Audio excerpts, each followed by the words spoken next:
Chapter 1, I can see survival tips. Ding. Detecting that the host's current state of mind meets the activation requirements for the strongest survival system. System activating. System activation complete. Now automatically binding. Binding complete. As this is the host's first time acquiring this system, a newbie gift pack is awarded. Would you like to open it immediately? Chen Yuan was sleeping soundly, but mechanical prompt sounds kept appearing in his mind, making him let out a soft Ding. Congratulations, host, for acquiring the survival hint guide. Congratulations, host, for acquiring rank +9. Congratulations, host, for acquiring the mortal weapon, Qing Feng Sword. The Qing Feng Sword has been automatically placed in the system backpack. Host can retrieve it at any time. The system prompt sounded again. Chen Yuan, who was in a daze, suddenly opened his eyes, all sleepiness instantly gone. Looking at the damp, narrow stone cave in front of him, Chen Yuan fell into a dazed state of 3 questions. Who am I? Where am I? What am I supposed to do? Just then, a sharp, intense pain suddenly struck his mind. A large surge of memories, accompanied by the severe pain, flooded in. Tianxian continent, underground caves, tribes, survival, cultivate, going out to find food. Memories rapidly underwent fusion, allowing Chen Yuan to instantly understand his current predicament. He had transmigrated. He had arrived at a place called the Tianxian continent. Moreover, he had possessed the body of a 16-year-old child who was about to join an exploration team to venture outside. What was even more ridiculous was that this world had suffered a catastrophic disaster 100 years ago, turning the world upside down, with day and night reversed. The surface had become uninhabitable. The tribe Chen Yuan belonged to had fortunately escaped into an underground space at that time, allowing them to survive. Later, terrifying changes occurred on the surface. Yao beasts became extremely ferocious, and with their terrifying reproductive capabilities, they quickly occupied almost all areas of the continent. The human race could no longer return to the surface and had to continue living precariously in the dark, damp underground caves. The tribe Chen Yuan was and had lived here for nearly 30 years. It was the safest living place the tribe's exploration team had found in recent years, but now, it also faced a huge crisis. The tribe was starting to leak water. Based on experience, it wouldn't be long before their current dwelling place might become a vast ocean. To make matters worse, there wasn't much food left in the tribe. They had to go out and explore a larger area, searching for a new residence while also bringing back as much food as possible. Otherwise, the hundreds of people in the tribe might all starve to death. So, this is a Xuanhuan world survival dungeon. Chen Yuan understood, and his mind accepted this setting. It's just, the difficulty level is hell from the start. According to the memories in his mind, all races in this world had undergone mutations. Yao beasts had become extremely powerful, and even old trees could cultivate into spirits.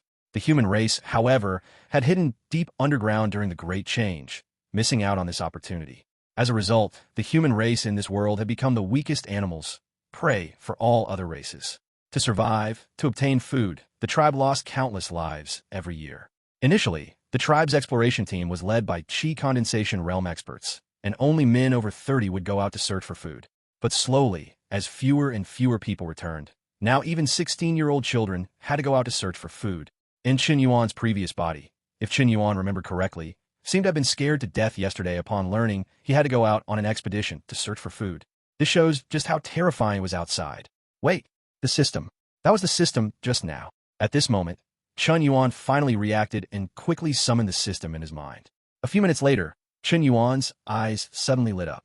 This system, named the strongest survival system, not only had a redeemable maul, but also a weapon fusion slot and a spatial backpack. More importantly, this system could give him survival hints. Although he didn't know how these survival hints appeared, did it still matter? With the system, what did he need to fear? As Chen Yuan was deep in thought, a faint sound of footsteps approached.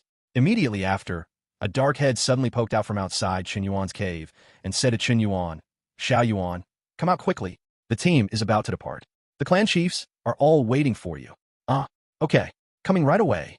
Chen Yuan's expression sharpened, and he had no choice but to temporarily put aside observing the system further. He hastily scrambled out of the cave and followed behind the person in front of him. As he walked, Chen Yuan surveyed his surroundings. They were clearly in a damp, dark underground cave. Only a small stone emitted a faint light, barely preventing the cave from falling into complete darkness. As for the person leading the way, his face was so dirty that Chen Yuan couldn't tell how old he was. He could only see that this person was not only completely dark, but also wore tattered animal skin shorts that barely covered his vital parts. Looking down at himself, well, He was even worse off than the person in front.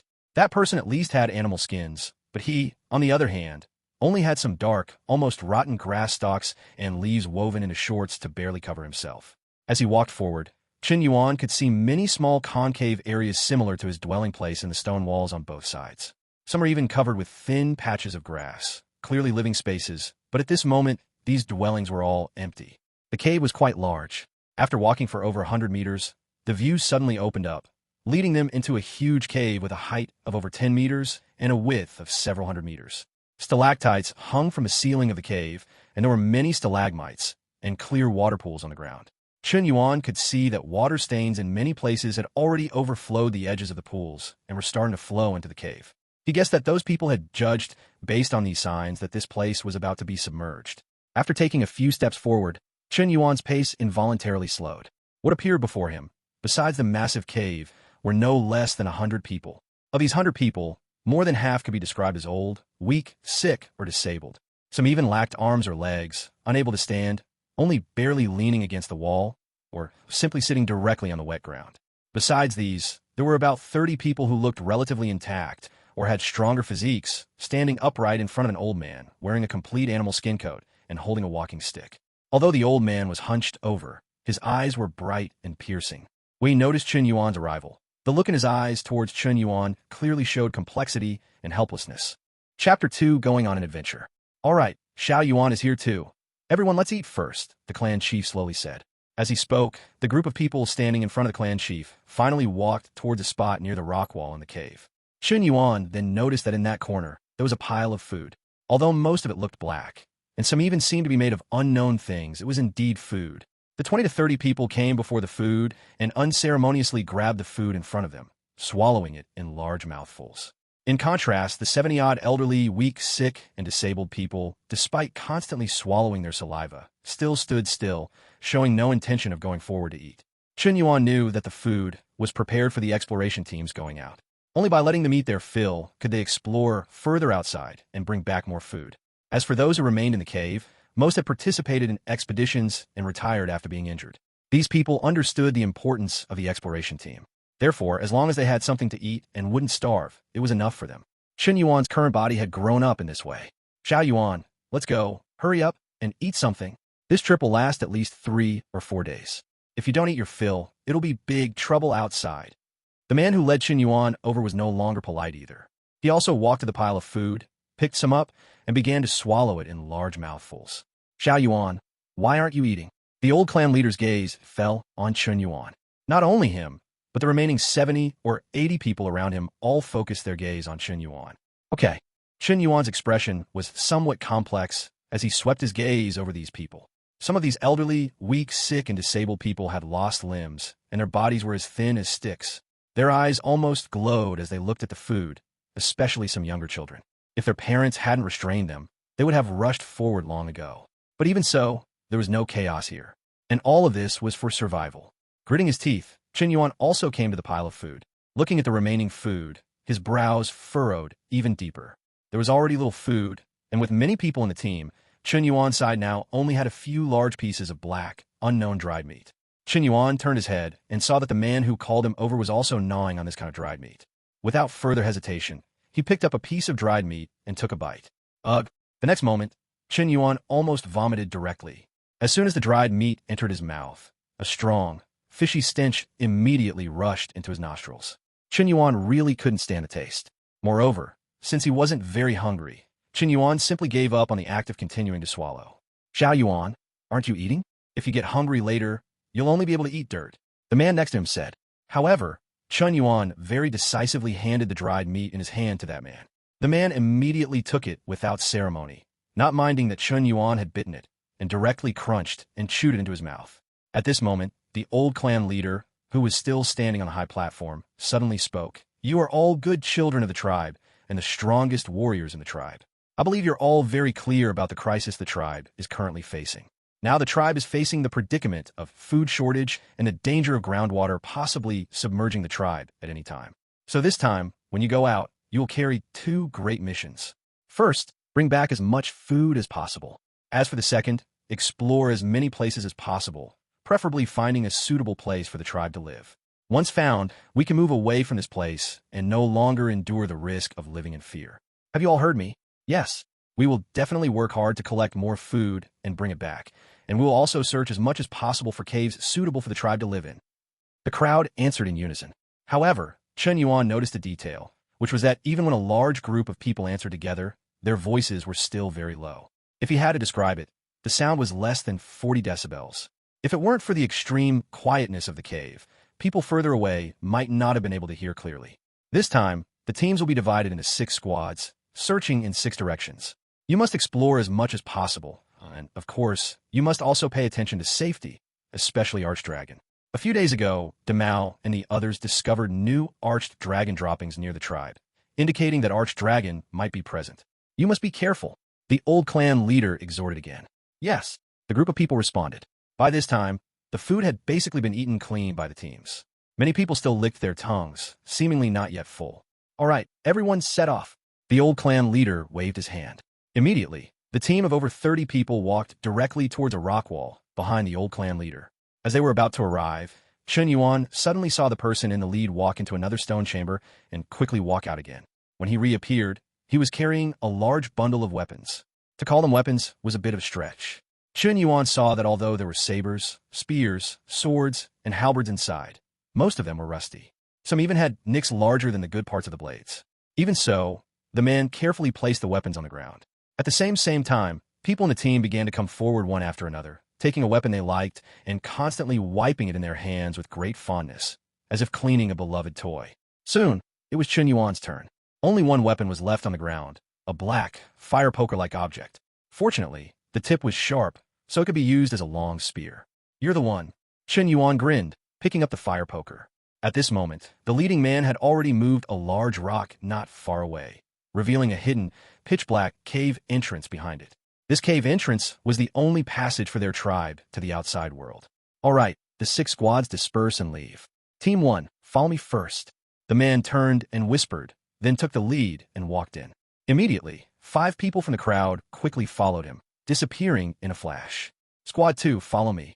Another person stepped forward and shouted, followed by 5 more people who also disappeared. Then came Team 3 and 5th squad. Just as the 5th squad was about to disappear, the man who had led Chen Yuan out suddenly ducked back into the cave, glared at Chen Yuan, and said, Xiao Yuan, what are you standing there for? Hurry up and follow. Oh, coming right away. Chen Yuan then realized that he belonged to the 5th squad. Ducking into the cave, Chen Yuan discovered that the cave was actually far less spacious than he had imagined. He could only hunch over and barely crawl inside. After winding forward for several hundred meters, the passage ahead gradually widened, and the nearby walls were no longer pitch-black rock, but instead pitch-black earth layers. Upon reaching the earth layer, the group of people visibly became much more cautious. Moreover, Chen Yuan noticed that here, the number of caves had significantly increased, with as many as 6 passages leading to different locations. The squad leader at the front hesitated for a moment here, then led the 5 people behind him towards the leftmost passage, about to enter. However, at this moment, Chen Yuan's expression suddenly changed. Chapter 3, The Wonderful Uses of Systems. Ding! At the end of the leftmost passage, a 100-meter-long archdragon is resting. If you don't want to disturb it, take another path. The second passage from the left looks quite good. Delving deeper, you might find unexpected gains. Although there might be wolf spiders on the way, dealing with them is just a piece of cake for you. 2 system notifications suddenly sounded. Initially, Chen Yuan didn't know how to use the strongest survival system, but now he understood. Whenever he faced a choice, it would give the most reasonable prompt. If the system's prompts were always correct, it meant he possessed the ability to preemptively avoid risks and even discover benefits. This almost directly put Chen Yuan in an invincible state. As long as he didn't seek death and patiently followed the system's guidance, he would be fine. Uncle Amo, we can't take this passage. Let's take the second one from the left. Chen Yuan's voice quickly rang out, stopping everyone who had already entered the passage. Soon, everyone in the passage retreated, looking at Chen Yuan with puzzled expressions. Especially the most burly man at the front. He was the Uncle Mo Chen Yuan referred to, and also the captain of this team. He was the only powerful existence in this team who had reached body tempering 2nd level. Over the years, he had obtained countless food for the tribe outside, and even hunted many fierce mutated beasts. It could be said that this man was the spiritual symbol of this team, But now, the decision made by this spiritual symbol was overturned by a child who was on his first outdoor exploration and seeing the outside world for the first time. However, Uncle Amo didn't mind. He just looked at Chen Yuan with a curious expression and said indifferently, "Why?" "I don't know why either." Chen Yuan spread his hands, and when he saw everyone's gaze change, he quickly added, "But a voice in my heart keeps telling me not to take this one, not to take this one. So I think this one must be dangerous. How about we take the second one from the left? I have a good feeling about that one." As soon as Chen Yuan finished speaking, the man who had initially led Chen Yuan immediately strode over to him and whispered, "Xiao Yuan, are you crazy? All actions outside must follow orders. Don't talk nonsense anymore, or when we go back, the old clan leader will definitely punish you." "It's fine, I'm just stating my intuition." Chen Yuan waved his hand. Intuition. Uncle Mo's eyes flickered. He stared at Chen Yuan for a moment, then finally waved his hand and said, "Let's go, we can't delay here for too long." He dropped the words, turned, and drilled back into a passage. But Chen Yuan behind him smiled, because this time, the passage Uncle Mo drilled into was the second one from the left. Chen Yuan immediately no longer hesitated, quickly followed at the very end, holding the fire poker, and swiftly caught up. In the damp, blocked underground cave, Chen Yuan and his group tiptoed forward, constantly groping their way by the faint moonlight stone light in Uncle Mo's hand. The reason for tiptoeing was simple. Unlike in the underground cave, the passage they were currently in was surrounded by soil layers. If they startled the mutated beasts living in the soil layer, their troubles would be great. Chen Yuan didn't have this concern. He already knew that the potential problem in this passage was wolf spiders, and other dangers should not appear. Of course, the premise was that the system wasn't lying to him. Taking this path, Chen Yuan also had the idea of verifying the system's authenticity. After an unknown amount of time spent in the underground world, Uncle Mo, who was leading the way, suddenly stopped and gestured to the others. The group immediately squatted down and waited silently. Nearby, apart from the faint glow of the egg-sized moonlight stone in Uncle Mo's hand reflecting the tense faces of the crowd, there was no other light. Whether in front or behind, all was in darkness. This was their only path. Only by passing through underground passages thousands, or even tens of thousands of meters long, could they emerge on the surface and search for food. However, this time, food was secondary. The main goal was to explore a new settlement suitable for the tribe's migration. Therefore, they would likely spend 1 or 2 days slowly traversing this underground passage. Chen Yuan had previously thought these underground passages were dug by their ancestors, but later, when he asked the man named Wu Jian who had led him here, he learned that these passages could not have been dug by them. In fact, if possible, they would never easily dig even an inch of soil, because that might attract other mutated beasts nearby to attack them. According to Wu Dian's explanation, these passages were drilled out of the soil layer by a creature called an archdragon. They were also benefiting from this archdragon. Shashasha, a low scraping sound suddenly echoed. Initially, the sound was not loud, but as time passed, it gradually amplified, proving that something was approaching them from the front. Everyone's faces instantly turned grim, and several of them were so nervous that their fingers trembled. In contrast, Uncle Mo's brow furrowed slightly, but he showed no other changes. The sound grew louder and louder. At this moment, Uncle Mo suddenly whispered, "Judging by the sound, it should be wolf spiders. You all step back a bit, pay attention to defense. Let's figure out a way to kill this fellow. Wolf spider meat is good stuff." Wolf spiders. Hearing this term, the others also visibly breathed a sigh of relief. Chen Yuan knew that although these wolf spiders had also mutated, they were far less terrifying than other mutated beasts. After other mutated beasts mutated, their size could easily be several meters, even tens of meters, and it wasn't impossible for them to be hundreds of meters long. For example, the passage Chen Yuan and his group were currently in should have been created by an archdragon at least 100 meters long. Compared to these things, the wolf spider's mere 1 meter size became a symbol of weakness. Although, in terms of actual combat power, it could rival some martial artists at body tempering first level or even body tempering second level. They had the advantage of numbers. The rustling sound grew louder and louder. In the darkness in the distance, 8 small green lights suddenly appeared. The green lights seemed to have discovered Chen Yuan and the others in the darkness, suddenly accelerated, and quickly rushed towards them. At the very front, Uncle Mo held a tattered broadsword, leading the way and protecting the group. His long blade was raised high, ready to strike at any moment. Chapter 4: Instant Kill of the Tarantula. Just then, the green light point in the distance finally appeared in the light, and Chen Yuan and the others could see it clearly with the faint light. It was a giant wolf spider nearly half a meter tall, over a meter wide, and covered in pitch-black fur, especially its 8 abdominal eyes, which made people's skin crawl. The wolf spider was extremely fast. It had just appeared in the light, and the next moment it flashed, approaching Uncle Mo, who was leading.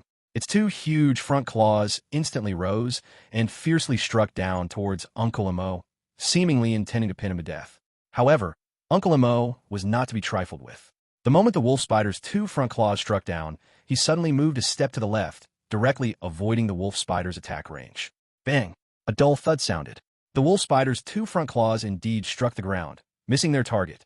However, Uncle Mo did not give up this rare good opportunity.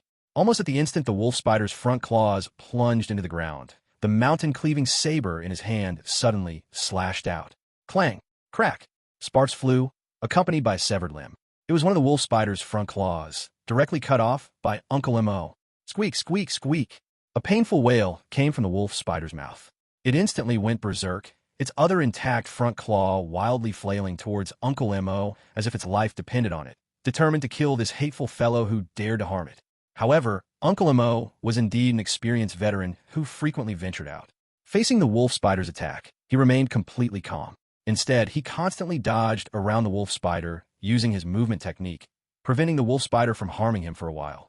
He even occasionally used the dodging intervals to make several cuts on the wolf spider's body. Although he hadn't yet caused a fatal injury, it seemed that ending the battle was only a matter of time. Uncle Mo is truly impressive. He is indeed the man second only to the clan chief in the tribe.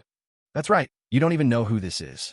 A few years ago, Uncle Mo led Team 1 to hunt down a 100-meter archdragon. That achievement has yet to be surpassed by anyone.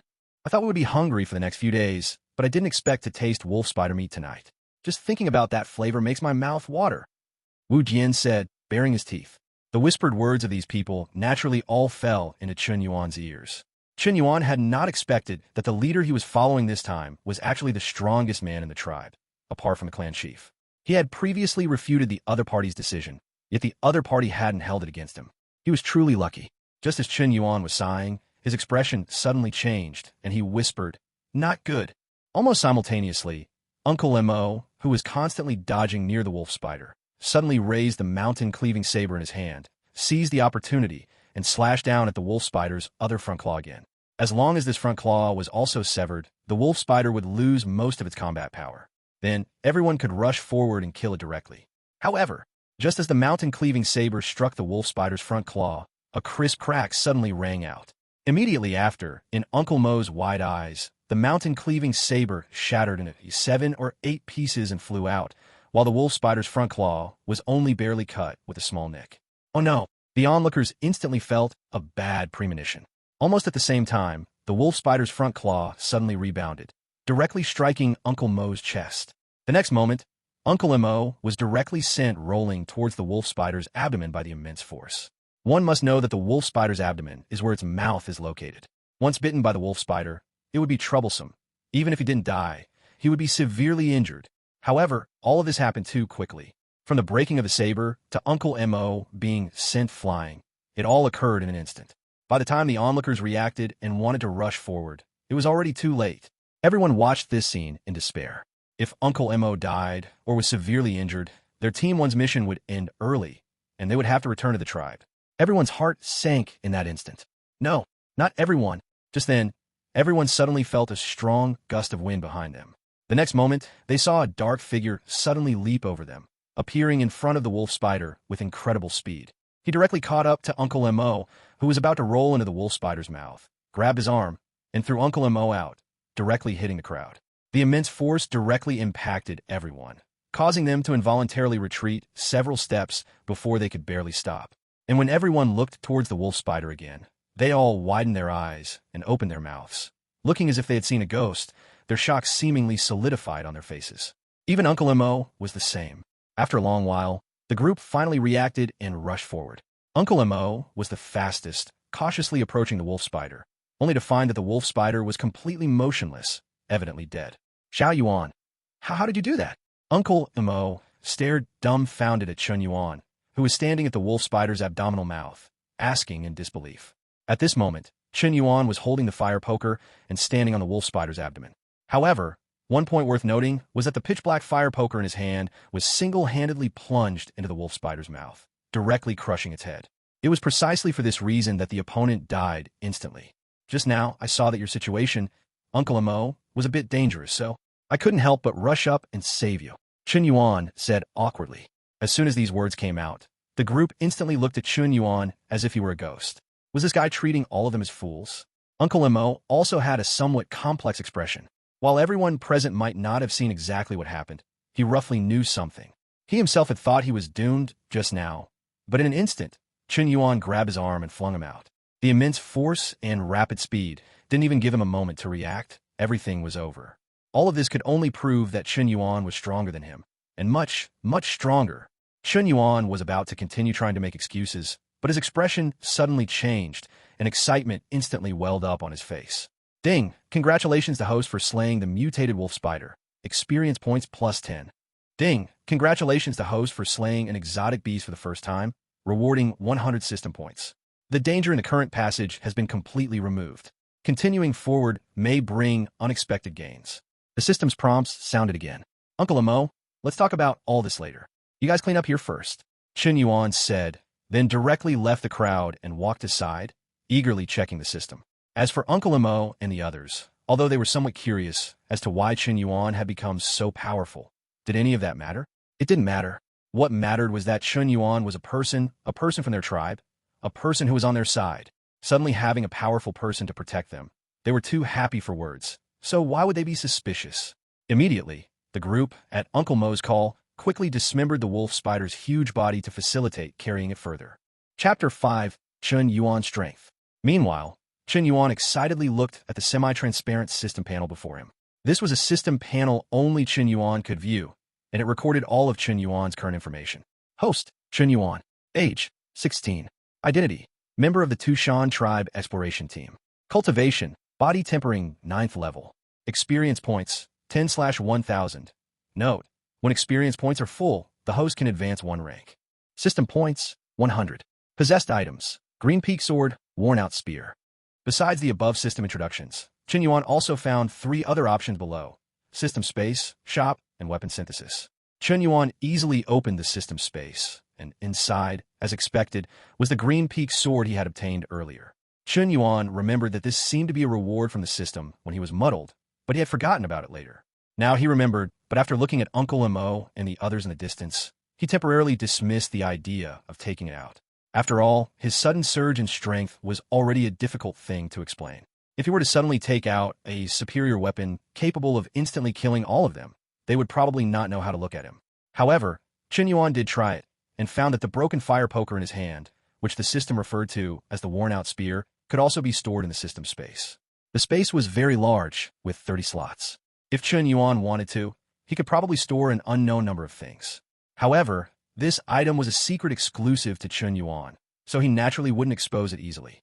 The spear was only tested briefly in the dark. After confirming it worked, Chen Yuan quickly took it out again. He glanced over. Uncle Mo and the others were excitedly dissecting the wolf spider's corpse, so Chen Yuan turned his attention back to the shop. Unfortunately, the shop button was gray, and Chen Yuan couldn't open it all. This left Chen Yuan a bit speechless, unsure if it was because his rank was too low or if he had too few system points. He then looked at the last option, weapon synthesis. This one was usable. According to the simple introduction, one only needed to place raw materials for processing weapons into the synthesis slot. As long as there were enough materials, a relatively good weapon could be randomly generated.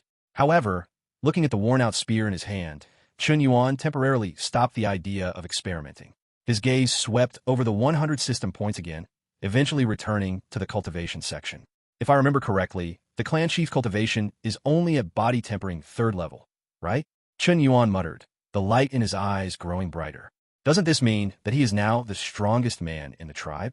As long as I have enough experience points, I can automatically advance. That is to say, as long as I keep hunting wolf spiders, I can advance to the Qi condensation realm. The more he spoke, the more excited Chen Yuan became. At this moment, Chen Yuan suddenly began to like this system and this place. Just then, Chen Yuan noticed that the group of people in the distance had already skillfully dissected the giant wolf spider, so he walked directly towards them. Seeing Chen Yuan approach, the group of people immediately became a little more cautious, but the excited expressions on their faces could not be concealed. It was Wu Jian, however, who seemed carefree. He walked up and slapped Chen Yuan's arm, saying fiercely, "Ah, you rascal, Usually, I see you quiet in the tribe, but I never thought you were so powerful. Tell me, how did you do it?" As soon as he said this, the surrounding group of people immediately cast curious glances, even Uncle Mo. Looking at everyone, Chen Yuan knew that if he didn't give them a reasonable explanation, this hurdle today would likely be difficult to get past. After some thought, he slowly explained, "A few days ago, I was hungry, so I secretly snuck out of the tribe. I found a dark red fruit nearby and ate it. Then I came back and slept. When I woke up, I found that I seemed to have become stronger. That's simple." Wu Jian was stunned, and the others also widened their eyes. One of them eagerly asked, "Xiao Yuan, where did you find it? Are there any more of those red fruits there?" "I don't remember. It was just near the tribe, but there was only that one fruit," Chen Yuan explained. Just as the others were about to ask more questions, Uncle Lemo on the side suddenly spoke. "All right, let's stop here.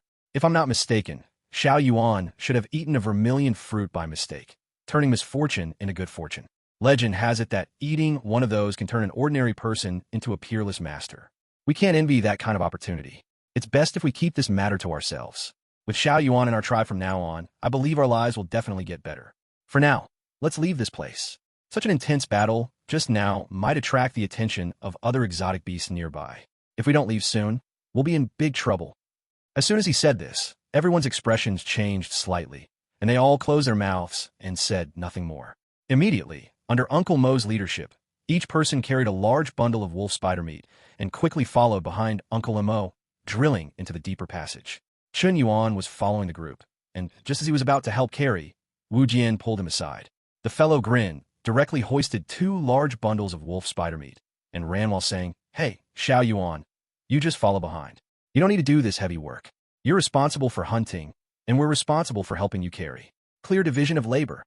At these words, Chen Yuan immediately smiled and didn't argue with the fellow, quickly following behind and running into the distance. After running for about a few minutes, Chen Yuan suddenly noticed a rumbling sound coming from the direction they had fled. The sound was very loud. Not only he but also the others noticed it. "Archdragon is coming, hurry!" Uncle Mo's voice rang out from the front, and the group's speed increased by several points. After running for nearly half an hour, the group finally had to stop. What appeared before them was a cave formed by a crack in a stone wall. The cave was only slightly higher than 1 meter, but quite spacious. Even before getting close, a foul smell wafted from inside. The reason everyone stopped here was that this was a stone cave, and they needed to find a new tribe gathering place, which had to be a stone cave. Since they had found one, they naturally didn't want to miss it easily. "Xiao Yuan, what do you think?" After struggling for a while, Uncle Mo suddenly turned his head to look at Chen Yuan. Could this stone cave be the nest of that wolf spider from earlier? Chen Yuan blinked. As soon as he said this, the group was first stunned, then their eyes lit up one by one. That's right, they really hadn't thought of this point. Considering that they hadn't encountered any other exotic beasts along the way, it was highly likely that this cave was the wolf spider's nest. Chapter 6 Wolf Egg. Thinking of this, a group of people immediately showed excited expressions. Wolf spider meat was good. That was true, but wolf spider eggs were an even more delicious existence. If this cave was a wolf spider nest, there was a high possibility that it contained wolf spider eggs.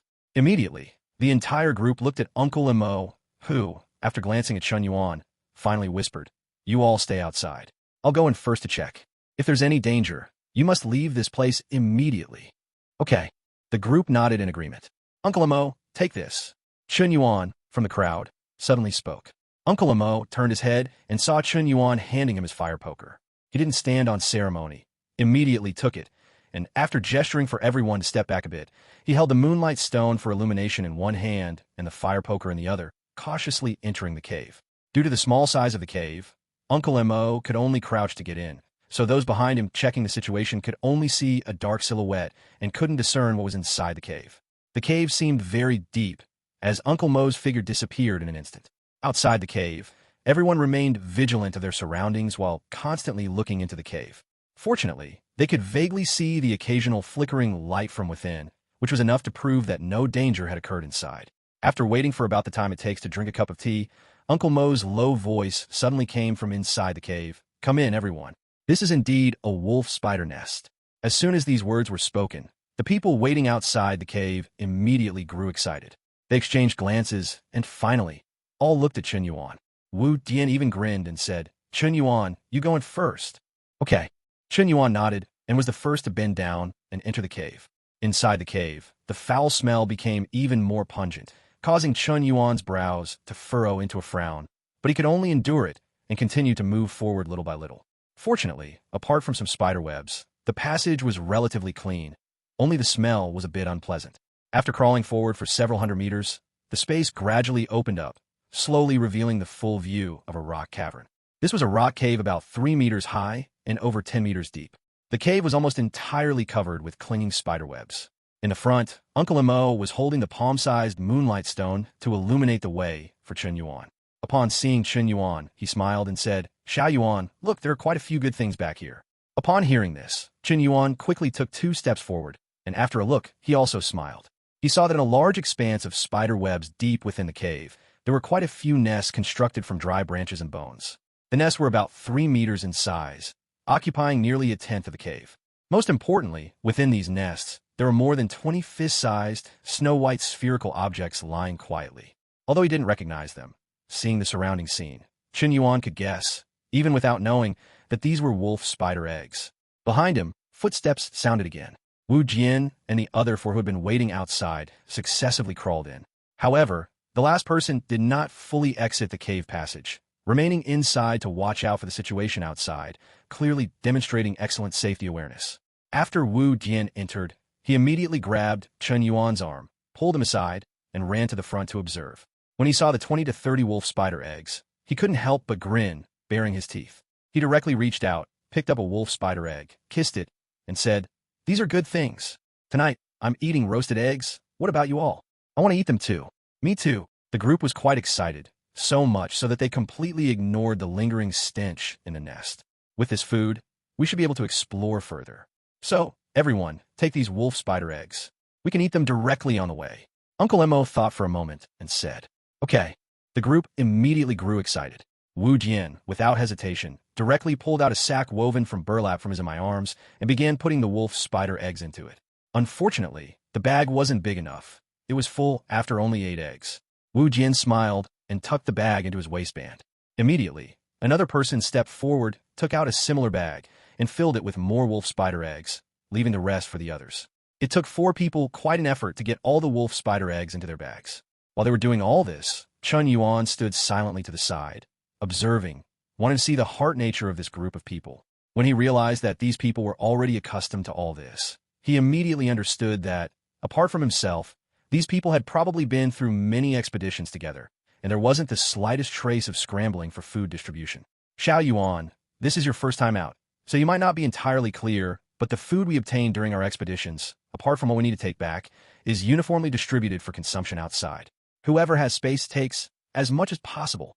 Uncle Mo, seeing Chen Yuan constantly staring at Wu Jian and the others, explained with a smile. "What do we do now? Do we continue?"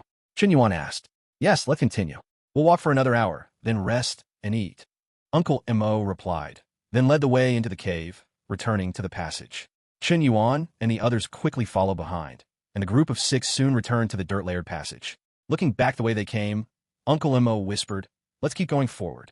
We can't go back for now, and we don't know if that archdragon has left." The group naturally didn't object, and immediately continued to slowly walk forward in the passage. Ding! If you dig upwards in the passage about 300 meters ahead, you might discover an abandoned nest. Go in and take a look. You might find something unexpected. The system's notification sounded again. Upon hearing the notification, the joy on Chen Yuan's face could no longer be hidden. The previous passage choice had brought him considerable gains from the system. Both the wolf spider meat and wolf spider eggs were good things. Now that it was prompting him again, Chen Yuan would definitely go and check. Standing still, after silently calculating the distance, Chen Yuan began to slowly walk forward. After reaching a position of approximately 300 meters, Chen Yuan couldn't help but stop and began to look up at the passage. Beside him, the others who had been walking with Chen Yuan immediately noticed his strange behavior, especially Uncle Mo, who couldn't help but ask, "Xiao Yuan, what are you doing? Have you found something?" "I haven't found anything, but I just feel like there's something around here. Why don't we all look for it?" Chen Yuan casually made up an excuse. However, Chen Yuan had underestimated this excuse. When the group heard Chen Yuan's words, they all immediately became excited, and their search was far more enthusiastic than Chen Yuan's. Chapter 7: Unexpected Gains. However, in less than a moment, one of the guys named Dunzi spoke from not far away. "Uncle Mo, Chen Yuan, I've seen and found a mud crack here that looks like we can dig into it." "Really?" Chen Yuan was the first to run over, and the others quickly followed. Arriving in front of the guy named Dunzi, everyone indeed found that the mud layer above his head was a different color from other places. It seemed that something had collapsed there once, and then an arched dragon had burrowed through it, embedding itself directly into this passage. What do we do now? Do we just dig? The group looked at Chen Yuan, then at Uncle Amo, all a bit indecisive. After all, the longer they stayed in such a wilderness, the higher the risk. More importantly, to dig here directly would be suicide. If the noise of digging spread and alerted other exotic beasts nearby, they wouldn't have enough lives to spare. Dunzi, Wu Jian, you two go to both sides and watch for any danger. If there's danger, alert us immediately. Uncle Mo instructed. Okay. The two didn't hesitate. They immediately put down the wolf spider meat they were carrying and the bags containing wolf spider eggs by the side of the passage, then ran off in separate directions. At this, everyone's gaze converged on Chen Yuan. Chen Yuan wasn't as worried as the others. After all, the system had given a prompt that this was just an abandoned nest, so there would be no dangerous situations. Thinking of this, Chen Yuan took back the fire poker from Uncle Mo, gestured for everyone to step back, and quickly began digging. It had to be said, the fire poker was incredibly slow for digging. Fortunately, Chen Yuan's cultivation was sufficient, so he didn't tire easily. He dug for nearly half an hour before finally managing to excavate a passage barely large enough for a person to squeeze through. Further up, there was no need to dig, as it was already hollow inside. Only the very bottom section had been blocked by earth. You all wait here. I'll go up and check first. Uncle Mo, lend me your moonlight stone, Chen Yuan said. After taking the moonlight stone, Chen Yuan leaped up, his hands immediately gripping the opening, and quickly climbed up. After ascending about 10 meters along the passage, his vision suddenly cleared. He found himself in a cave made entirely of piled earth and stones. Not far from the cave, there was also a passage about 30 to 40 centimeters thick leading to an unknown place, but it was clear that there was no smell left in this cave, indicating it had been abandoned for a long time. After a quick look around, Chen Yuan's gaze was suddenly drawn to an item under a pile of sand and stones in the distance. It was an object that reflected light continuously under the moonlight stone's illumination. Chen Yuan stepped forward and flipped it a few times, pushing aside the dirt pile, only to discover it was an axe. The axe's handle was so decayed it was unrecognizable, and even the axe head was covered in rust, but with a bit of polishing, it wouldn't hinder its use. Compared to the various messy items Uncle Mo and the others had brought, this axe was definitely a rare good find. Chen Yuan picked up the axe with a smile, about to go back and inform Uncle Mo and the others, but then he thought of something else, his eyes flickering. He suddenly took out his green peak sword from his system space. The brand-new scabbard, coupled with the intricately carved patterns, made Chen Yuan, who was accustomed to seeing broken and decayed items, feel utterly amazed. However, after only 2 glances, Chen Yuan suddenly threw the item into the mud layer at his feet. Kicking it several times wasn't enough. He even took the scabbard and furiously rubbed it against the sand and stones for a while until it had numerous scratches and a lot of mud stuck to it, before he stopped. Holding the green peak sword and the mountain-cleaving axe, Chen Yuan poked his head into the passage and called out, Uncle Mo, you all come up. There's no danger here. Soon, Uncle Mo and the others came up, including Dunzi and Wu Jian, who had been keeping watch at both ends. After the group came up, they couldn't help but start searching around, especially Wu Jian, who immediately went into the dark passage leading outside. He returned after a while and said, There's no danger outside. That passage leads to who knows where, but it looks like it's been abandoned for a long time. There's no strange smell here either, so it should be abandoned. Everyone looked at Chen Yuan, not understanding the purpose of Chen Yuan calling them to visit this abandoned cave. This wasn't a karst cave and couldn't be used as a tribe gathering place, so there was naturally no need to visit. Uncle Mo, these are the good things I just found in the mud. Saying this, Chen Yuan took out both the mountain-cleaving axe and the green peak sword. Oh, an axe. Uncle Mo's gaze instantly fell on the axe, so much so that he overlooked the mud-covered green peak sword. He took it, ready to swing it, but who knew the already decayed axe handle instantly snapped with a crack. Uncle Mo didn't mind. He picked up the front part of the axe again, rubbed it carefully in his hand for a while, and said, This is a good item. If we polish it a bit when we get back, it will be an excellent weapon. Xiao Yuan, you've rendered another great service. Speaking of this, he let out a soft and his gaze fell on the mud-covered green peak sword. Did you just find this too? Yes, this item was buried here with the axe. Uncle Mo, would you like to take a look? Chen Yuan nodded. Uncle Mo was not polite. He took it and examined it, then drew the green peak sword from its scabbard. When he saw that there wasn't even a speck of rust inside, his eyes lit up even more. The others nearby also gathered around, staring intently at the green peak sword. This thing has been buried here for who knows how long, and it doesn't even have rust. It's definitely a good item. I'm afraid it has already surpassed ordinary mortal weapons and reached the level of a spirit weapon, right? Wu Jian couldn't help but say. Hearing Wu Dian's words, Uncle Mo's eyes flickered. Then he immediately handed the green peak sword back to Chen Yuan. You found this, and your strength is the greatest here. If you have it, our chances of survival are greater. Right, I agree. Xiao Yuan is perfectly suited to have it. Exactly. Originally, this axe should also be returned to you, but we are outside now, and having the axe will enhance my strength more, so I won't give it to you for now. When we return to the tribe, I'll give it back to you. Uncle Mo looked at the axe in his hand, his face slightly flushing, clearly feeling a bit embarrassed about taking Chen Yuan's item. Uncle Mo, what are you saying? This axe was originally a gift from me to you. Our team has made it this far thanks to your leadership, and I'm not used to using this item anyway. If you have it, our team's chances of survival will also greatly increase. If we come across other good weapons later, then we'll strive for each of us to have one. Chen Yuan said with a smile. As soon as these words were spoken, Uncle Mo's gaze towards Chen Yuan softened considerably, and the others beside them couldn't help but cheer, nodding furiously. Seeing everyone so excited, Uncle Mo pondered for a moment and said, "This is a rare good place to rest. Let's rest for an hour and eat something. Once we've eaten and drunk our fill, let's continue our journey." Okay. Everyone immediately nodded. Chapter 8 Precious Salt. Everyone piled the wolf spider meat and wolf spider eggs they were carrying in the corner of the cave. Wu Jian ran over and moved a large stone, temporarily sealing off the passage that led to an unknown destination, then immediately began to search all over the cave. Fortunately, although the cave had been abandoned for a long time, there were still many dry branches and some leaves inside. There was also a broken nest in a corner, all of which were dismantled and moved to the center of the cave. Immediately after, the group of people all looked at Uncle Mo. Chen Yuan instantly became curious. Judging by the group's posture, they were clearly going to light a bonfire and cook. So why were they all looking at Uncle Mo? When traveling, kindling cannot be used casually. This item is not only very precious, but also very dangerous. Once used carelessly, it might attract strange beasts. It's only because this place is very safe that we can light a fire to cook. Otherwise, it wouldn't be allowed. Uncle Mo explained, then carefully took out a package from his in my arms. The package was only the size of a fist. After it was unwrapped, there was actually another layer of stone box inside. Opening the stone box, a palm-sized, pitch-black object was revealed. After taking out the object, Uncle Mo carefully blew on it a few times. A magical scene appeared. A few sparks suddenly emerged from the pitch-black object, and then the sparks suddenly began to ignite the surroundings, producing a small flame. Uncle Mo immediately took the object and lit some dry leaves on the ground. The others nearby quickly started to build the fire, while Uncle Mo carefully blew out the kindling and put it back into the stone box, wrapped it in a bag, and cautiously placed it back into his in my arms. Chen Yuan's gaze retracted. He had understood that it was something similar to a fire starter, but Chen Yuan was curious. What kind of devastating blow did this world suffer in the past? How could it lead to kindling becoming such a rare existence?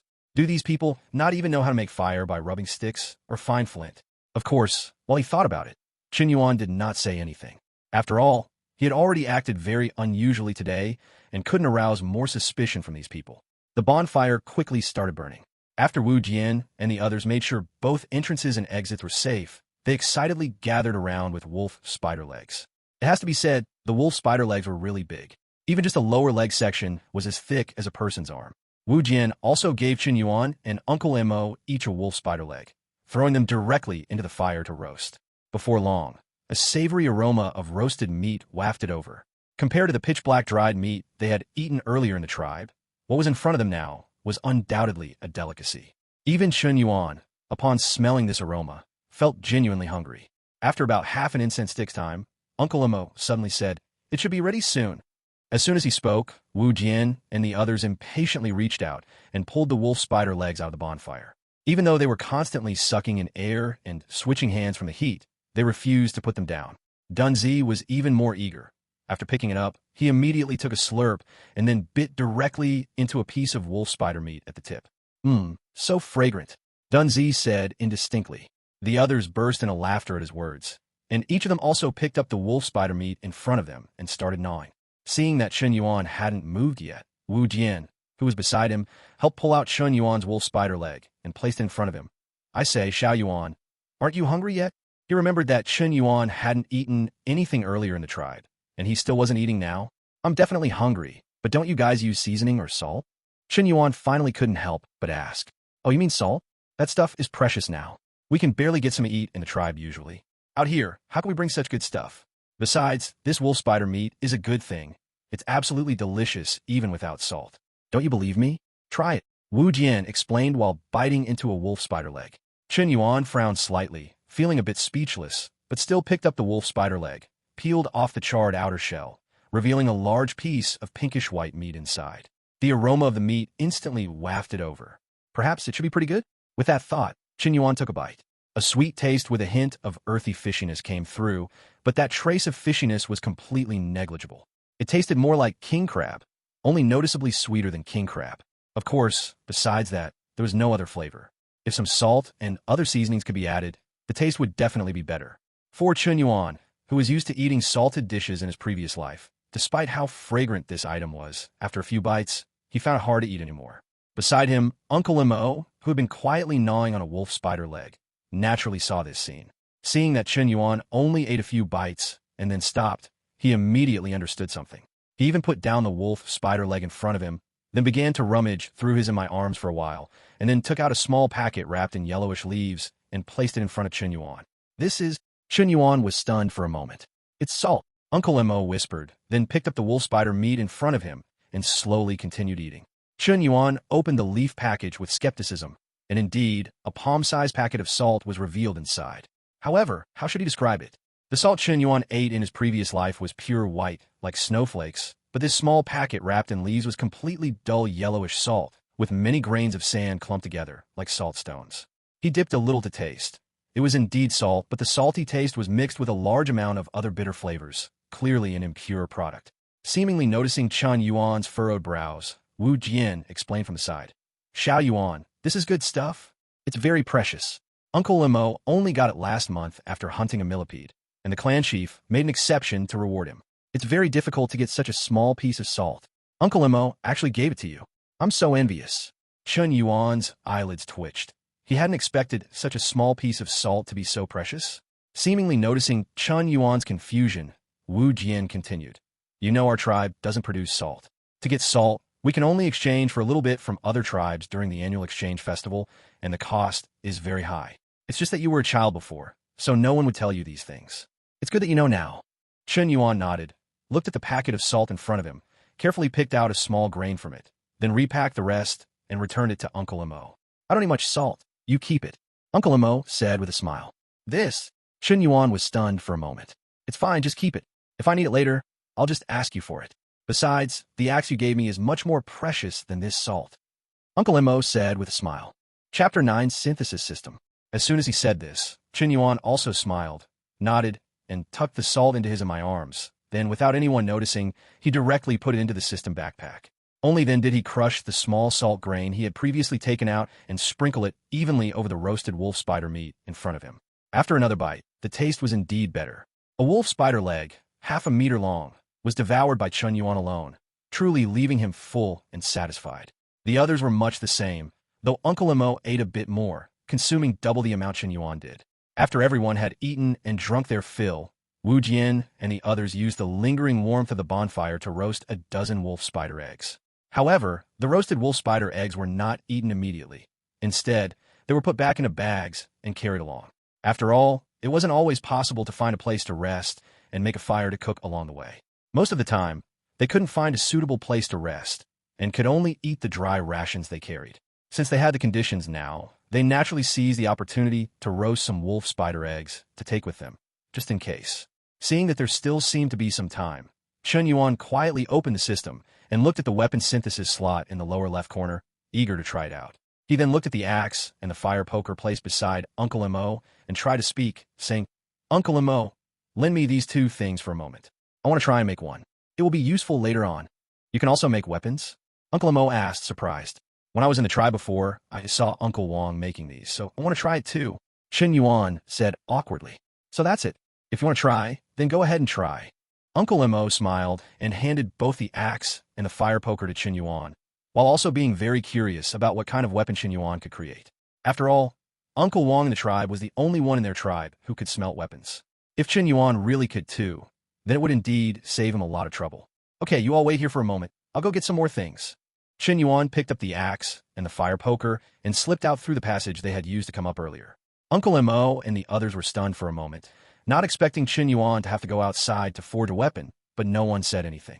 After all, the strength Chen Yuan now displayed was the strongest among them, so even if he was alone outside, it shouldn't be a big problem. After returning to the muddy passage below, Chen Yuan didn't go far. He just stopped at a random spot nearby, then excitedly opened the synthesis system with the axe and fire poker in hand. Do you want to merge the rusty axe and the damaged spear to create a new weapon? Yes, Chen Yuan said without hesitation. Almost the instant Chen Yuan's voice fell, the axe and fire poker in his hand simultaneously disappeared, and on the synthesis systems panel, two icons appeared. The images within them were precisely the vanished axe and fire poker. Under Chen Yuan's gaze, the two icons suddenly began to squeeze towards the center. With a flash of bright light, the two icons merged into one, and the image within it changed. The fire poker became the axe handle, and the axe head was perfectly installed at the tip of the fire poker. Congratulations, host! You have successfully synthesized a mountain-cleaving axe *1. Do you want to extract it? Extract. With a thought, the synthesized mountain-cleaving axe was in Chen Yuan's hand. The size of the axe was no different, but the rust on it had disappeared. And while the axe handle looked no different from the original, it felt more comfortable to grip, which made Chen Yuan secretly marvel. Why are my points less? Chen Yuan's gaze suddenly swept to his panel, discovering that his original 100 points now only showed 90 points. System synthesis, each use will incur an appropriate fee based on the weapon's level, the cold system suddenly explained. Although he was a little displeased, Chen Yuan couldn't say anything. After all, the fee was reasonable. After wielding the mountain-cleaving axe a few times and finding it indeed good, Chen Yuan stayed in the muddy passage for the time it takes for an incense stick to burn. After an incense stick's time, Chen Yuan climbed back into the cave. Uncle Mo and the others immediately gathered around him with concern. Uncle Mo here. Chen Yuan handed over the mountain-cleaving axe. This, you really forged it? And it won't loosen. Uncle Mo pulled at the connection between the fire poker and the axe head with his hand, finding it incredibly firm and not easily detached. He immediately looked at Chen Yuan as if seeing a new continent. This little fellow had given him too many surprises. If he went back and told the clan chief that Chen Yuan not only had a very strong premonition, but could also forge weapons, he would probably be immediately revered by the clan chief. Wu Jian and the others around also gathered, looking at the mountain-cleaving axe with curiosity and envy. They even shamelessly took it to wield it a few times, cheering while also looking at Chen Yuan eagerly. All right, forging this thing isn't easy. I searched for a long time outside to find suitable materials for it. Later, if you also have suitable materials, I can help you with it when I return to the tribe. Chen Yuan said with a smile. As soon as he said this, everyone immediately cheered in excitement. After the interlude, everyone rested for a while longer. Then Uncle Mo stood up and clapped his hands, saying, "All right, everyone has rested enough. It's time to continue." Everyone successively got up and returned through the passage they had used to enter earlier.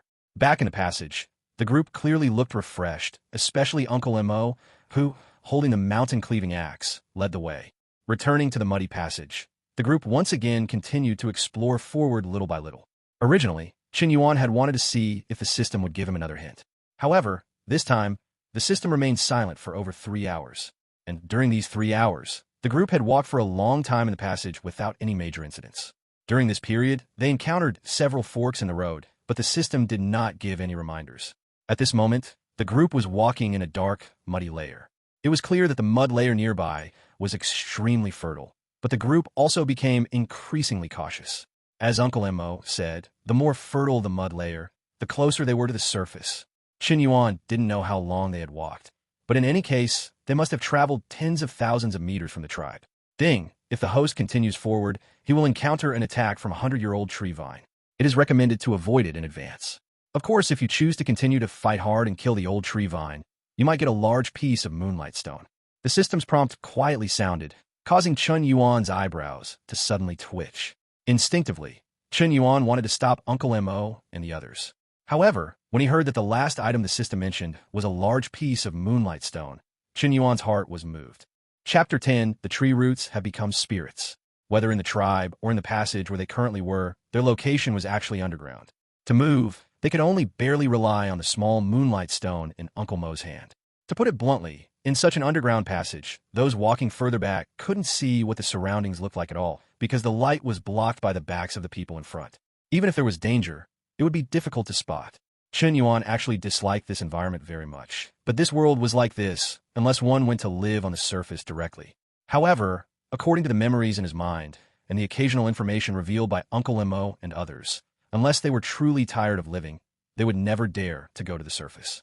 Since they dared not go to the surface, then continuing to live underground, what was most needed besides food and water was light.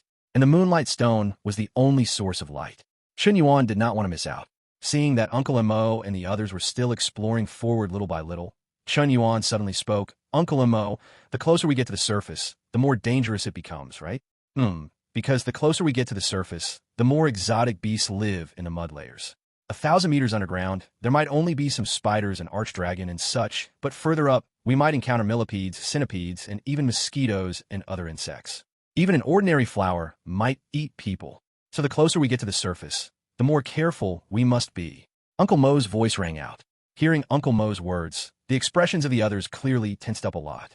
Chen Yuan was no different. The green peak sword in his hand had been drawn at some unknown point, and Chen Yuan held it tightly. Picking up his pace, Chen Yuan suddenly leaped past everyone, arriving in front of Uncle Mo, becoming the first person in the team. "You all be careful in the back. I'll go in front." Chen Yuan said, "No, although your cultivation is higher, this is your first time out, and you have no experience at all. Going in front doesn't necessarily mean you'll be able to spot any traces of exotic beasts. I'll go in front. You just follow behind me." Uncle Mo pulled Chen Yuan, actually refuting Chen Yuan's suggestion to go in front. Hearing this, Chen Yuan was stunned for a moment, then nodded silently and walked behind Uncle Mo. As the other party said, he was just relying on the convenience of the system's reminders. When true danger arrived, he might not be able to recognize it at a glance. What he needed most now was actually to learn from someone as experienced as Uncle Mo with the help of the system. Thump, thump, thump. In the quiet underground passage, apart from the occasional faint breathing sounds, there were only the constant thumping heartbeats of everyone. This feeling greatly tested one's endurance and heart nature. Those with slightly weaker heart nature would probably have been unable to bear this situation long ago. Fortunately, apart from Chen Yuan, everyone else in this team was not going out on their first hunt. Even Chen Yuan was actually an adult, and with the confidence and prompts given by the system, Chen Yuan was even calmer than most people. In the dark passage, only the light emitted by Uncle Mo, holding the moonlight stone in front, guided everyone's direction forward. After an unknown period of walking, Uncle Mo in front suddenly stopped. It's collapsed up ahead. Behind him, the footsteps of the silently following crowd instantly halted, stopping in place. Uncle Mo, on the other hand, held the moonlight stone in one hand and his mountain-cleaving axe in the other, cautiously approaching the collapsed area. Behind Uncle Mo, Chen Yuan, remembering the system's prompt, quickly and carefully followed him. Upon reaching the collapsed area, Uncle Mo first cautiously looked above the collapse, finding no abnormalities. He then used his mountain-cleaving axe to poke around in the collapsed pile of earth a few times, again finding nothing abnormal. This made Uncle Mo, whose expression had been tense, let out a sigh of relief. He turned and whispered to the people behind him. "It should have collapsed due to age. There's no other danger. Everyone, keep moving forward." No sooner had he spoken than an unexpected change occurred. Behind Uncle Mo, the pile of earth, which should have been empty, suddenly swelled rapidly. Immediately after, 3 pitch-black tree roots burst out from within, directly lashing out at Uncle Mo.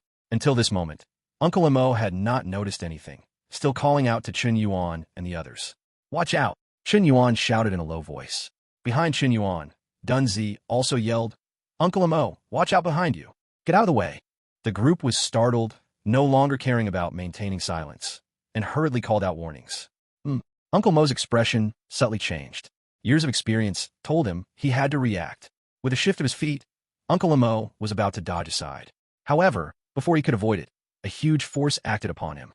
3 pitch-black tree roots, each as thick as a baby's arm, directly struck him, instantly coiling around Uncle Mo and rapidly dragging him towards the pile of earth behind him.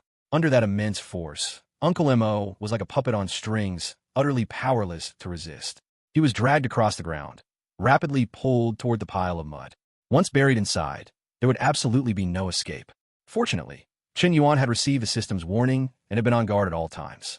At the critical moment, Chen Yuan stomped hard on the ground, and like an arrow released from a bow, he rushed towards Uncle Mo, grabbing one of Uncle Mo's arms. However, the force of those tree roots was too great.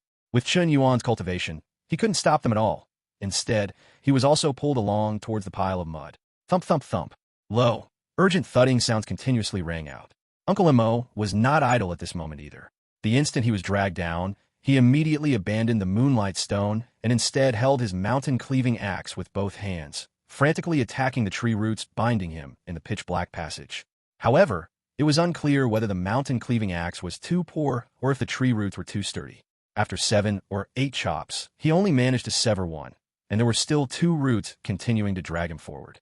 And at this moment, they were only half a meter from the pile of earth. It was too late. Chen Yuan, let go quickly, or you'll be dragged down with me. In a moment of crisis, Uncle Mo hurriedly spoke, simultaneously kicking Chen Yuan, wanting to push him away. However, at this moment, how could Chen Yuan listen to him? Those tree roots looked terrifying, but in reality, they only had great strength and could trap people. For Chen Yuan, there was no immediate danger. He just needed to quickly cut off those tree roots, and that would be enough. Thinking this, Chen Yuan gripped Uncle Mo's arm and suddenly exerted force. He actually used the momentum to leap out, slamming heavily into Uncle Mo. The next moment, the green peak sword in Chen Yuan's hand decisively struck down, precisely cutting into the 2 tree roots. Thud thud, a muffled sound emanated, and the 2 tree roots instantly snapped.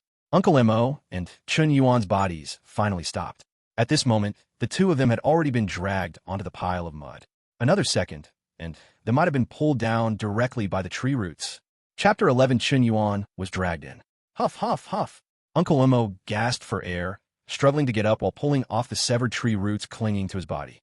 Meanwhile, Chen Yuan lay on the ground, panting. His previous daring move was entirely instinctive. If he hadn't managed to cut the root, the consequences would have been unimaginable. Fortunately, the Qing Feng sword's sharpness exceeded his expectations. Such a thick root was cut clean through with a single strike. Behind him, light appeared accompanied by footsteps. It was Wu Jian and the others, who had picked up the moonlight stones from the ground and rushed over. Seeing Uncle Mo and Chen Yuan by the dirt mound, they all started to approach. Quick, retreat. The danger isn't over yet. Uncle Mo's voice rang out, and at the same time, he grabbed Chen Yuan, ready to leave. However, it was too late. Puff, puff, puff. A series of dull thuds sounded as more than a dozen pitch-black tree roots suddenly burst from beneath the small dirt mound, striking directly at Chen Yuan and Uncle Mo, who had just gotten up. Besides the small dirt mound, many cracks suddenly appeared in the ceiling of the passage, and vine-like objects dangled down, rapidly lashing out at Chen Yuan and Uncle Mo with incredible speed. The sudden appearance of the tree roots made Chen Yuan's expression solemn. The Qing Feng sword in his hand practically became a blur as he frantically hacked at the roots closing in around him. As soon as those roots were struck by the Qing Feng sword, they immediately snapped. However, although Chen Yuan's cultivation was high, his actual combat awareness was still too weak. Under the attack of a large number of roots, he immediately found himself overwhelmed. While the sharpness of the Qing Feng sword allowed him to temporarily avoid being caught by the roots, he was trapped in place, unable to move a single step, completely unable to escape from the entanglement of numerous roots. And from that strange dirt mound, every time Chen Yuan cut down a root, a new one would immediately appear. Sometimes, Chen Yuan's speed in cutting roots couldn't even keep up with the speed of the new roots emerging. In just a short moment, hundreds of roots appeared densely, completely blocking that small section of the passage. Not far from Chen Yuan, although Uncle Mo's cultivation wasn't as high as Chen Yuan's, relying on his past experience and using the mountain-cleaving axe to clear a path, he still managed to squeeze through the dense roots. Just as he was about to flee into the distance, he realized that Chen Yuan was trapped in place. Uncle Mo gritted his teeth and actually turned back, rushing towards Chen Yuan again. Their tribe's population was already small. They needed to avoid losses as much as possible. Moreover, Chen Yuan might be the only one who could lead their tribe out of their predicament in the future. He didn't want Chen Yuan to die here. Bang, bang, bang. The mountain-cleaving axe continuously struck the tree roots. Not far away, Wu Jian, Dunzi, and the others, who had been too scared to approach, seeing Chen Yuan trapped by the roots and Uncle Mo rushing back, could no longer hold back. They frantically charged forward, grabbing their tattered weapons and wildly attacking the tree vines. Although the tree vines were numerous, their actual attack power was very weak. They could only continuously lash out or directly bind people. However, with the concerted effort of Uncle Mo and the others, if someone was entangled by a root, the others would immediately step in to help cut it, so much so that not a single person was harmed among so many. However, while they were delayed, Chen Yuan, who was entangled in the center of the roots, had completely vanished, and even the occasional muffled thuds had disappeared. No good, Xiao Yuan is in danger, hurry. Uncle Mo roared, using almost all his strength to rush towards where Chen Yuan had been. However, at this moment, the roots that had been attacking them suddenly retreated like a tide, quickly shrinking back into the mud and disappearing in an instant. Along with them, Chen Yuan also vanished. In the vast cave passage, in a blink of an eye, only the riddled passage and fallen dirt remained. In the passage, Uncle Mo reacted and frantically rushed towards the small dirt mound, starting to dig at it. However, the mound had already been recovered when the roots retracted, making it impossible to easily dig open. The others, seeing Uncle Mo frantically digging, ignored everything else and quickly came to help. However, after digging for a full tea's time, they had only managed to dig down about a meter. Below, besides a not very large, pitch-black cave, nothing else could be seen. There wasn't a trace of Chen Yuan. Uncle Mo, Chen Yuan isn't dead, is he? Wu Dian's face was somewhat grim. Not just Wu Jian, everyone else also understood this fact. They had encountered similar situations before, attacked by vine-like things, and those companions who were dragged away, without exception, never returned. And now, Chen Yuan had also been dragged away. Chen Yuan, the strongest in their team, had actually been dragged away. Uncle Mo's face was also very grim, constantly changing. Hearing Wu Dian's words, Uncle Mo glared at him fiercely, wanting to say something but unable to utter a word, because he also understood that Chen Yuan was most likely dead. However, he looked at the mountain-cleaving axe in his hand, then walked back to the dirt mound without a word, burying himself in digging again. Meanwhile, unlike Uncle Mo and the others outside who were worried, Chen Yuan was not dead. Not only was he not dead, but he was alive and well, though his current appearance was a bit unsightly. How unsightly, you ask? He was currently wrapped up like a mummy by a large bundle of tree roots, only barely able to see a pitch-black space outside through some gaps. He couldn't see anything else at all. Earlier, above ground, Chen Yuan had also wanted to rush out, but the number of roots was simply too vast. He was just a little careless and was entangled around the waist by one of them, restricting his movements. Immediately after, other roots swarmed him, instantly wrapping him into a mummy and dragging him directly underground. It was fortunate that these roots had wrapped him up, which prevented him from sustaining any harm during the process of being dragged underground. However, the areas where he was entangled were already subtly aching. Chen Yuan knew he couldn't continue like this. Otherwise, even if he didn't die from lack of blood to the brain, he would eventually be trapped here and starve to death. After an attempt, Chen Yuan found that the roots binding him were indeed incredibly firm. It would be difficult to break free with his own strength alone. Fortunately, the Qing Feng sword was still with him. Although it had fallen to the ground, when he was wrapped into a mummy, the Qing Feng sword was also brought down with him. For an ordinary person, picking up the Qing Feng sword at his feet would be very difficult now, but Chen Yuan was different, because he had the system. Chapter 12. The system could be used like this? System, take my green peak sword. Chen Yuan thought. The next moment, a miraculous scene appeared. The green peak sword disappeared. Looking inside the system's inventory, a green peak sword indeed appeared. It works. A smile played on Chen Yuan's lips, and he temporarily forgot the pain in his body. With a thought, the green peak sword in the system's inventory disappeared again. When it reappeared, it was already in Chen Yuan's right hand. Although Chen Yuan's right hand was still bound by a large number of tree roots, it didn't prevent him from slightly adjusting its angle. And these angles were enough for the sharp blade of the green peak sword to cut through the tree roots that were trapping him. One root, two roots.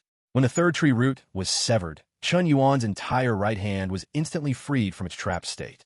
But Chen Yuan didn't rush to act. Instead, he secretly observed the situation outside. He heard no movement, and the surroundings remained pitch black. Judging that cutting the tree roots hadn't attracted the attention of the old tree spirit, Chen Yuan immediately stopped being polite. His true qi circulated and fully infused into the green peak sword. As the sword's glow intensified, he began to rapidly cut through the tree roots, binding his body. These tree roots varied in thickness, with the thickest even approaching a foot in diameter. However, in front of the green peak sword, there wasn't much difference. In less than half an incense stick's time, all the tree roots binding Chen Yuan were severed, and Chen Yuan escaped his trapped state, now alone within this mummy-like tree cage. As long as he cut open the tree cage, he could get out. However, Chen Yuan didn't rush to escape because he was unsure if, after getting out, he would reattract the old tree's attention. If he did, Chen Yuan wouldn't be able to withstand the terrifying, overwhelming tree roots. He had to find a way to kill this old tree spirit first. Squatting inside the tree cage, Chen Yuan looked ahead. It was still pitch black. He couldn't see anything, as if it were endless darkness. Slowly shifting his body, Chen Yuan turned to look behind him. At this sight, his eyes immediately narrowed. Behind Chen Yuan, he could vaguely see a faint moonlight glow. Chen Yuan noticed it was a large moonlight stone half buried in the soil. The part exposed above the soil was as big as a bowl. If he could get it, his team's lighting problem would be solved instantly. His gaze swept around the moonlight stone. With the faint light it emitted, he could barely make out that he was currently at the base of a huge tree root, thick enough for several people to embrace. Near the moonlight stone, he could not only see a very thick tree trunk, but also a large number of gnarled tree roots. Some of these roots were still, while others slowly writhed, appearing extremely terrifying. Looking again at the base of the tree root, Chen Yuan found that there were many other tree, cage-like things suspended nearby. This indicated that the entity had captured more than just him. He just didn't know if the other tree cages contained people or other mutated beasts. However, from the lack of sound, whatever was in the other tree cages must have died, otherwise it wouldn't be so quiet. He looked down at the ground again. Besides a large number of broken bones, there were many tree roots and vines, but he saw no way to kill this old tree spirit. Chen Yuan grew anxious. If he couldn't kill this guy, would he be stuck here forever? System, brother system, grandpa system, why don't you open your mouth and give me some hints? Chen Yuan began frantically calling out to the system in his mind. After all, this thing brought him here. It couldn't just watch him be trapped to death, could it? Just as Chen Yuan was gradually falling into despair, the crisp system prompt suddenly sounded. Ding! Perhaps you could try inserting the green peak sword in your hand into the root of this immortal old tree. There is an annual ring section there, which is its fatal spot. Strike it, and you will survive. Please be careful. You only have one chance and only 10 seconds. Once 10 seconds pass, this big guy will react, and by then, you'll have no escape. System, it really is you. Chen Yuan was excited. If the system were tangible, Chen Yuan would have wanted to get a big kiss. With the survival hint, Chen Yuan immediately calmed down significantly. Using the faint light of the moonlight stone, Chen Yuan began to determine the exact location of the fatal spot. As a result, Chen Yuan immediately realized he had worried too much, because the system had already clearly marked it for him. Now, when Chen Yuan looked at the big tree, he could clearly see a bright red mark about a meter above the ground at the base of the tree. The mark was only fist-sized, but very obvious, easily seen at a glance. Chen Yuan estimated the distance. That spot was about 10 meters from his current position. From breaking out of the tree cage and landing to stabbing that spot, Chen Yuan had a total of 10 seconds.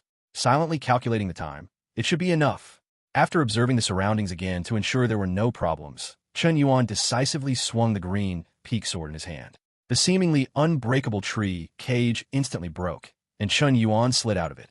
The moment he landed, Chen Yuan's toes lightly touched the ground, and he shot towards the base of the tree root like an arrow released from a bowstring.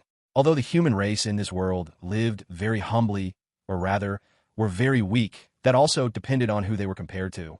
Compared to the other mutated beasts in this world, they were naturally weak, but compared to the people on Blue Star in his previous life, they were immeasurably stronger. Coupled with Chen Yuan already being at body tempering 9th level, his speed was even faster. The 10-meter distance was covered in just 3 short seconds. Immediately after, the green peak sword in his hand fiercely stabbed towards the bright red mark. Puff! A low, muffled sound was heard as the green peak sword accurately plunged into the mark. Rustle, rustle, rustle. A low, eerie sound suddenly rang out. Immediately after, the ground, the sky, and even the tree cages began to twist wildly. Especially the tree roots near Chen Yuan. They mercilessly lashed out at him. The piercing whooshing sound made him have no doubt that if these things hit him, he would be severely injured. In a panic, Chen Yuan let out a strange cry and, without even having time to pull out the green peak sword, tried to dodge to the side. However, the next moment, the howling tree roots suddenly seemed to lose power and directly slammed onto the ground about a meter from Chen Yuan. Some even bounced directly off Chen Yuan's body, making his skin sting with pain. Chapter 13, A Bountiful Harvest. Fortunately, it was only affected and could still be barely endured. Chen Yuan, who was maintaining his escape, froze, staring blankly at the large amount of tree roots that crashed in front of him. It wasn't just the cluster in front of him. All around, the tree roots and vines that were frantically twisting suddenly became extremely quiet, as if nothing had happened. Dead? He carefully stood still and waited for a moment. The quiet tree roots still didn't move. Chen Yuan cautiously kicked the roots in front of him with his foot. There was still no reaction. Only then did he confirm that this thing in front of him was indeed dead. Phew. Exhaling a long breath, Chen Yuan unhesitatingly turned around and pulled out the green peak sword that was still stuck in the large tree behind him. He looked around again, and there was still no movement. Instead, Chen Yuan got a clear view of the situation inside the tree hollow. This should be deep underground, but the tree's root system was extremely developed, expanding into an underground cave at least 100 meters in size in this underground world. And those tree cages must have been used by this thing to capture other things outside and drag them in to replenish its nutrients. Without rushing to deal with other things, Chen Yuan took 3 steps in 2 and came to the moonlight stone, lowering his head to quickly clean the moonlight stone. As he cleaned it, the entire cave became even brighter, and Chen Yuan was pleasantly surprised to find that the moonlight stone he thought wasn't very large was actually the size of a millstone. He weighed it in his hand, and it must have been over 100 gene. This was definitely a good thing. If he could bring it back, the dark environment in the tribe would immediately improve. Their hunting team couldn't say each person would have one, but 2 or 3 for a team was definitely achievable, greatly increasing their chances of survival. Just this one moonlight stone was enough to make Chen Yuan feel that the trip was worthwhile. After moving the cleaned moonlight stone to a clean spot on the ground, Chen Yuan looked back at where the moonlight stone had been, because he felt there were still many things there. Using the Qing Feng sword to push aside some broken bones, Chen Yuan indeed saw several rusted weapons. Most of them were too rusted to be recognizable, but 2 of them looked to be in good condition. With a little repair, they should be usable again. As he dug, Chen Yuan's eyebrows suddenly twitched, and he squatted down, picking up an emerald green jade slip from the soil. Jade slip? Chen Yuan frowned slightly. Then his eyes lit up. Could it be a cultivation technique's secret manual? Thinking of this, he quickly tried to inject his divine thought into it. The content in the jade slip was indeed seen by Chen Yuan. It was a basic movement technique called Phantom Step. After cultivating it, it could increase a martial artist's reaction ability and speed. Good stuff. Chen Yuan couldn't help but bare his teeth. If he had had this thing earlier, how could he have been dragged down by these tree roots? But now is not the time to cultivate. Chen Yuan directly put the jade slip into the system inventory and then searched the vicinity. Aside from some animal skeletons and 2 things similar to antelope horns, he didn't find anything else useful. Chen Yuan didn't even let go of those tree cages, cutting them all open, but inside, besides some animal remains, there was nothing. What a pity, Chen Yuan mumbled, just about to figure out a way to find an exit, when a slight rustling sound suddenly came from above, making Chen Yuan instantly alert. He suddenly darted to the root section of the tree, hiding behind a shadow, carefully watching the area above where the rustling sound came from. Time passed bit by bit, and the rustling sound grew louder. Immediately after, some gravel continuously fell like rain. Finally, just as Chen Yuan was getting a little impatient, a large chunk of sand and rock suddenly crashed down, followed by Uncle Wu Dian's excited voice. It's open. It's dug through, Uncle Mo. Quickly see if Xiao Yuan is inside. Uncle Wu Jian and Uncle Mo also came down. Chen Yuan was startled at first, then quickly understood why these people appeared here. His heart was immediately filled with gratitude, and he no longer hid, stepping directly out of the shadows. At this moment, a dark head also poked out from the newly dug black hole. With the help of the moonlight, it was clearly Uncle Mo. At this moment, Uncle Mo's head was extended into the newly dug hole, staring wide-eyed at Chen Yuan, who was standing below in the cave. When he saw Chen Yuan standing well in the cave, Uncle Mo was clearly stunned. Xiao Yuan, you're okay? Uncle Mo's voice trembled slightly. I'm fine. Uncle Mo, why did you guys come down? Come down first, Chen Yuan said with a smile. After about a quarter of an hour, Uncle Mo and the others all arrived in this cave. Each of them was excitedly gathered around the huge moonlight stone, examining it with increasing fondness. Such a large moonlight stone. When we take it back to the tribe, our tribe will definitely be as bright as if we were on the surface. Xiao Yuan, you've rendered another great service, Uncle Mo said excitedly, his gaze still fixed on the moonlight stone as he spoke. Chen Yuan smiled, then pointed to the scrap metal he had just dug up beside him and said to Uncle Wu Jian and the others, Uncle Wu Jian, look at these weapons. I just dug them out from underground. See if any of them can be used. All right. Uncle Wu Jian bared his teeth, couldn't help but be the first to run to the pile of weapons and pick through them. He finally chose a rusted, broken-bladed dagger. It was clear that before it broke, it should have been about 2 chi long, but now it was only about 1 chi. But even so, it was much better than what Uncle Wu Jian was currently holding. This is it. Good stuff. When I go back, I'll have Old Wong help me modify it. At that time, I bet the other teams will be green with envy. We've gotten so many good things on this trip. Not just what's in your hand, but also this pair of antelope horns. Grind them down when we get back, and they'll also be excellent weapons. Using them to hunt wolf spider or archdragon probably won't be a problem. Dunzi, who was holding the pair of antelope horns, raised them, his tone quite excited. Chen Yuan, I just looked. This tree spirit must be at least several hundred years old. Such a huge one. How did you manage to kill it? A sigh came from not far away, causing several people to look towards Chen Yuan. Although they had been curious earlier, they hadn't asked directly. Now that someone asked, the group was naturally curious. They had personally seen Chen Yuan being tied up by the tree roots and dragged away. But now, when they found Chen Yuan, not only was he perfectly fine underground, but the great tree spirit that dragged him away had also been directly killed by him. Chapter 14 Si Gui. After a brief silence, Chen Yuan didn't hide anything from them. He raised the green peak sword in his hand and said, "The only reason I survived was because of it. After I was dragged down by those tree roots just now, I don't know what happened, but the tree spirit trapped me in that tree cage and then stopped moving. I thought of a way to cut all the roots that were holding me, and then I jumped down. The tree spirit tried to attack me again, but I accidentally stabbed its body, and then it completely stopped moving. I guess it's dead."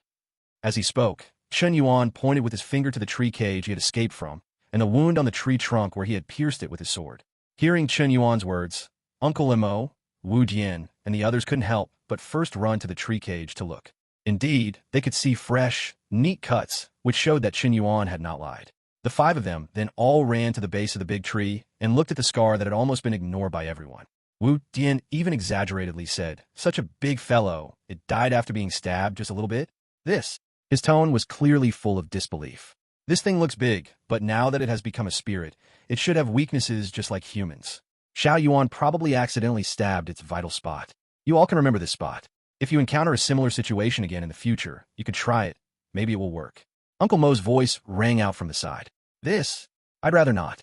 I don't have Chen Yuan's ability. If I were dragged down, I'd probably be completely dead."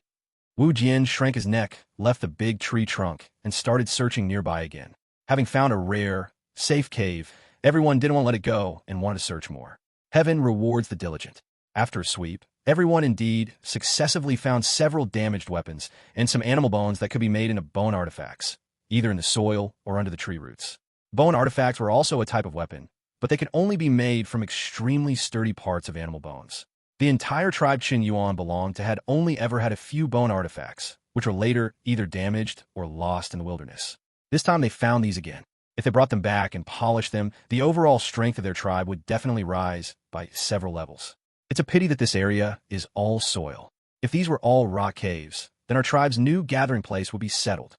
After the search was completed, while a group of people were resting and cooking in the cave, Uncle Mo couldn't help but exclaim. Indeed, as Uncle Mo said, the tree cave they were in at the moment was entirely a cave supported by the root system of this big tree spirit, over 10 meters high and spacious enough. Living with 100 people should not be a problem, but unfortunately, all sides were soil, completely unable to block the invasion of other strange beasts. If the tribe were placed in such an environment, it would absolutely not survive for a month. Today has been tiring enough. After we eat later, everyone will rest here for the night. Tomorrow, we will continue to explore forward. Uncle Mo's voice rang out. As soon as these words were spoken, excitement immediately appeared on everyone's faces. Indeed, too much had happened today. First, the wolf spider attack, then the discovery of the wolf spider's lair. Later, to save Chen Yuan, a group of people dug a pit for nearly half an hour, and they were truly exhausted. Half of the remaining wolf spider legs were taken out again, and all placed on the bonfire for grilling. The burning wood was readily available. There were many dry tree vines in the cave, all of which had been collected. Everyone sat around the bonfire. Wu Jian held a bag in one hand and continuously took out fist-sized wolf spider eggs from inside, distributing them to everyone. When it came to Chen Yuan, he directly took out 2 and handed them to Chen Yuan, smilingly saying, "Chen Yuan worked hard today. Eat an extra one to nourish your body." Receiving them, Chen Yuan looked at everyone, then at the wolf spider eggs in his hand. He finally placed one on his lap and decisively cracked open the other, revealing the somewhat yellowish egg white inside, which had been roasted. The earthy smell of the wolf spider eggs was quite strong, but still within an acceptable range. Moreover, besides the earthy smell, the taste was indeed quite good. Chen Yuan ate both of them. Just as Chen Yuan was about to look for some water, Dunzi, not far away, came running over with a water skin made of snakeskin, smiling. "Chen Yuan, here, drink some water."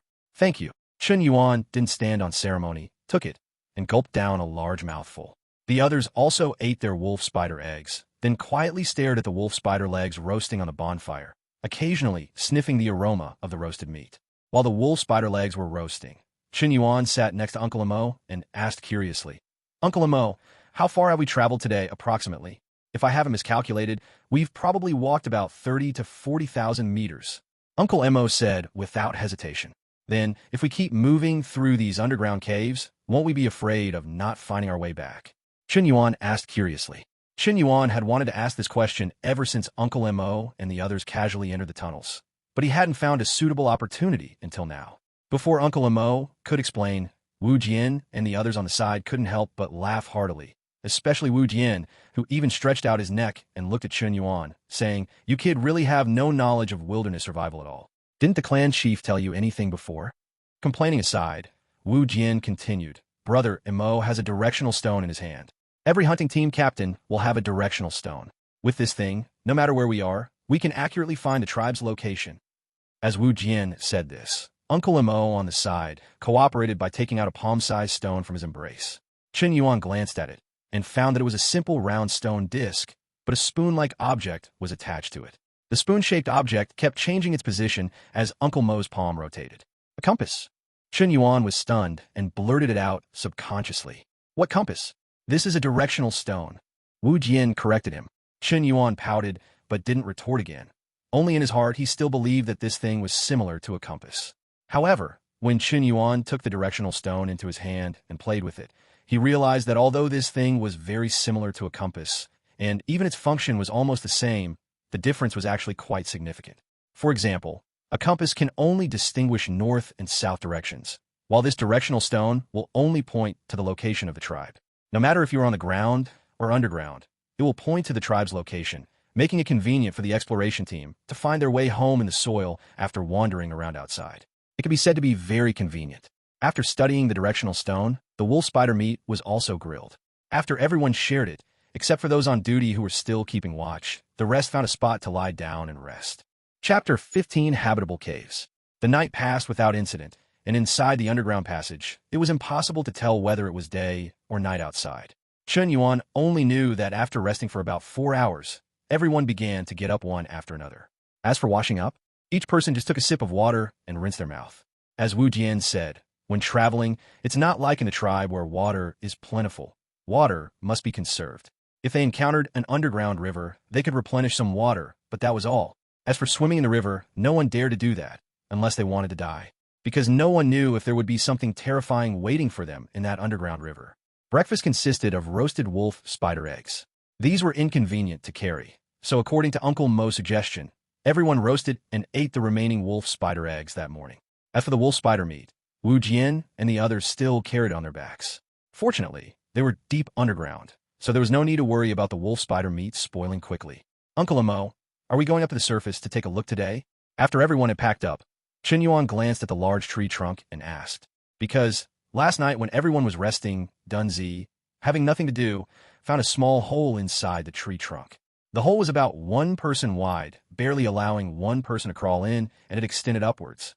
If he wasn't mistaken, following this large tree would lead them to the surface. Uncle Mo glanced at Chen Yuan and said earnestly, "Our main task this time is to search for suitable gathering places for the tribe's migration. As for the surface, there will be opportunities later.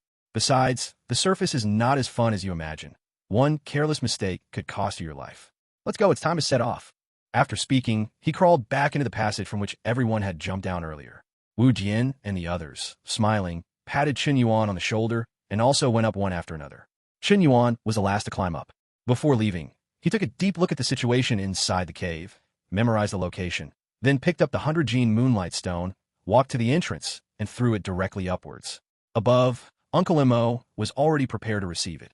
When the stone was thrown up, he quickly caught it.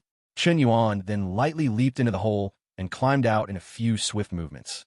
Chen Yuan's original suggestion for the moonlight stone was to smash it directly and for everyone to take a piece, but this was unanimously opposed by Uncle Mo and the others. They all wanted to bring the moonlight stone back intact. Then they would find blacksmith Old Wong to cut the stone, as he had a way to divide the moonlight stone without any waste. Since he didn't have to carry it himself, Chen Yuan was too lazy to argue. However, in the end, Chen Yuan still broke off a small piece of moonlight stone from the top and held it in his hand. Thus, Uncle Imo led the way. Wu Jian happily carried the 100-gene moonlight stone in the middle, and Chen Yuan brought up the rear with a palm-sized moonlight stone. Fortunately, the physical fitness of people in this world was indeed excessively strong. Even someone like Wu Jian, who had just entered body tempering first level, could easily carry hundreds of gene of weight. Although they needed to switch carriers every 1 or 2 hours, their stamina was still terrifying. They walked for more than 2 hours. During this time, they traversed several passages. When they were closest to the surface, they could even hear occasional rumbling footsteps from above, but Uncle Imo quickly led them away from that area and continued deeper underground. Moreover, based on Uncle Mo's experience judgment, Chen Yuan and the others actually found several grotto caves. Unfortunately, they were either too small or located in overly dangerous positions, making them impossible to serve as a new gathering place for the tribe. This is already the 3rd cave, and it's still not suitable. Wu Jian scratched his scalp, feeling a bit annoyed. This was already the 3rd cave grotto they had seen today, yet the current one was still too small. What should we do now? Continue walking? Wu Jian and the others all looked at Uncle Imo. Because, just ahead, a fork had appeared, with no less than 4 passages leading to unknown destinations awaiting them. Uncle Imo took 2 steps forward, came to the side of the passage, looked down, and then said, "These should all be passages dug by Gong Long, Archdragon, a long time ago. There shouldn't be much of a problem, just pick one." The others were about to nod in agreement, when Chen Yuan suddenly said, "Wait." At these words, the group instinctively turned to look at Chen Yuan. Because this was not the first time Chen Yuan had interfered with their choices, and each time, Chen Yuan's choice had proven to be correct. Therefore, they were actually quite eager for Chen Yuan to make this choice. Chen Yuan did not rush to speak again, but simply stood still, seemingly in thought. In reality, at this moment, he was observing the system prompts. That's right, just now, when Uncle Imo was about to make a choice, the system's prompt arrived again. And this time, it was an absolute surprise. Ding, system prompt, choose the leftmost passage. After 3,000 meters, you will discover a very livable natural cave. Of course, if you prefer something more exciting, you can also choose the rightmost passage. There, a long-armed ape is nestled in a cave, sleeping. Only a fool would choose the rightmost one. Chen Yuan muttered, then continued. Uncle Imo, let's take the leftmost one. I have a feeling that if we go down the right one, we might end up on the surface. All right, I'll listen to you.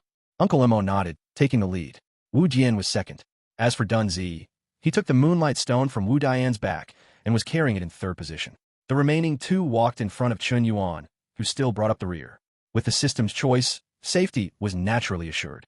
The group of 6 smoothly walked for about 3,000 meters when Uncle Imo, who was leading, suddenly reached out and covered the light of the moonlight stone. Chen Yuan, seeing this, also quickly covered the moonlight stone in his hand, and the passage instantly plunged into darkness. Before anyone could ask, Uncle Imo lowered his voice and said, "There are some footprints on the ground, and it seems there's the sound of flowing water ahead. Everyone, be extremely careful." Chen Yuan was stunned for a moment, his brows furrowing slightly. If he hadn't miscalculated, this area should be the very livable natural cave that the system told him about. But why were there other animal footprints nearby? Although he had questions, Chen Yuan did not speak, only looked at Uncle Imo in the darkness. Everyone else also looked at Uncle Imo, waiting. "You all stay here, I'll go ahead and check," Uncle Imo said in a low voice. Then the fingers gripping the moonlight stone suddenly revealed a crack, allowing a sliver of moonlight to spill into the cave. He then carefully moved forward, using this tiny bit of light. In the darkness, Wu Jian and the others remained silent, while Chen Yuan fumbled his way to the very front. Even his green peak sword was already unsheathed, ready to provide support at any moment. Chapter 16, A Bunch of Silly Roe Deer. Fortunately, no danger occurred. In less than a cup of tea's time, a dark figure cautiously walked back from the passage ahead. It was Uncle Imo. Seeing everyone gathered around, Uncle Imo whispered with a hint of excitement, "At the end of the passage ahead, there's a large section of mountain. I looked through a crack and saw a huge natural cave inside. It's very big, and there's also a water source. More importantly, guess what I saw inside?" He paused there.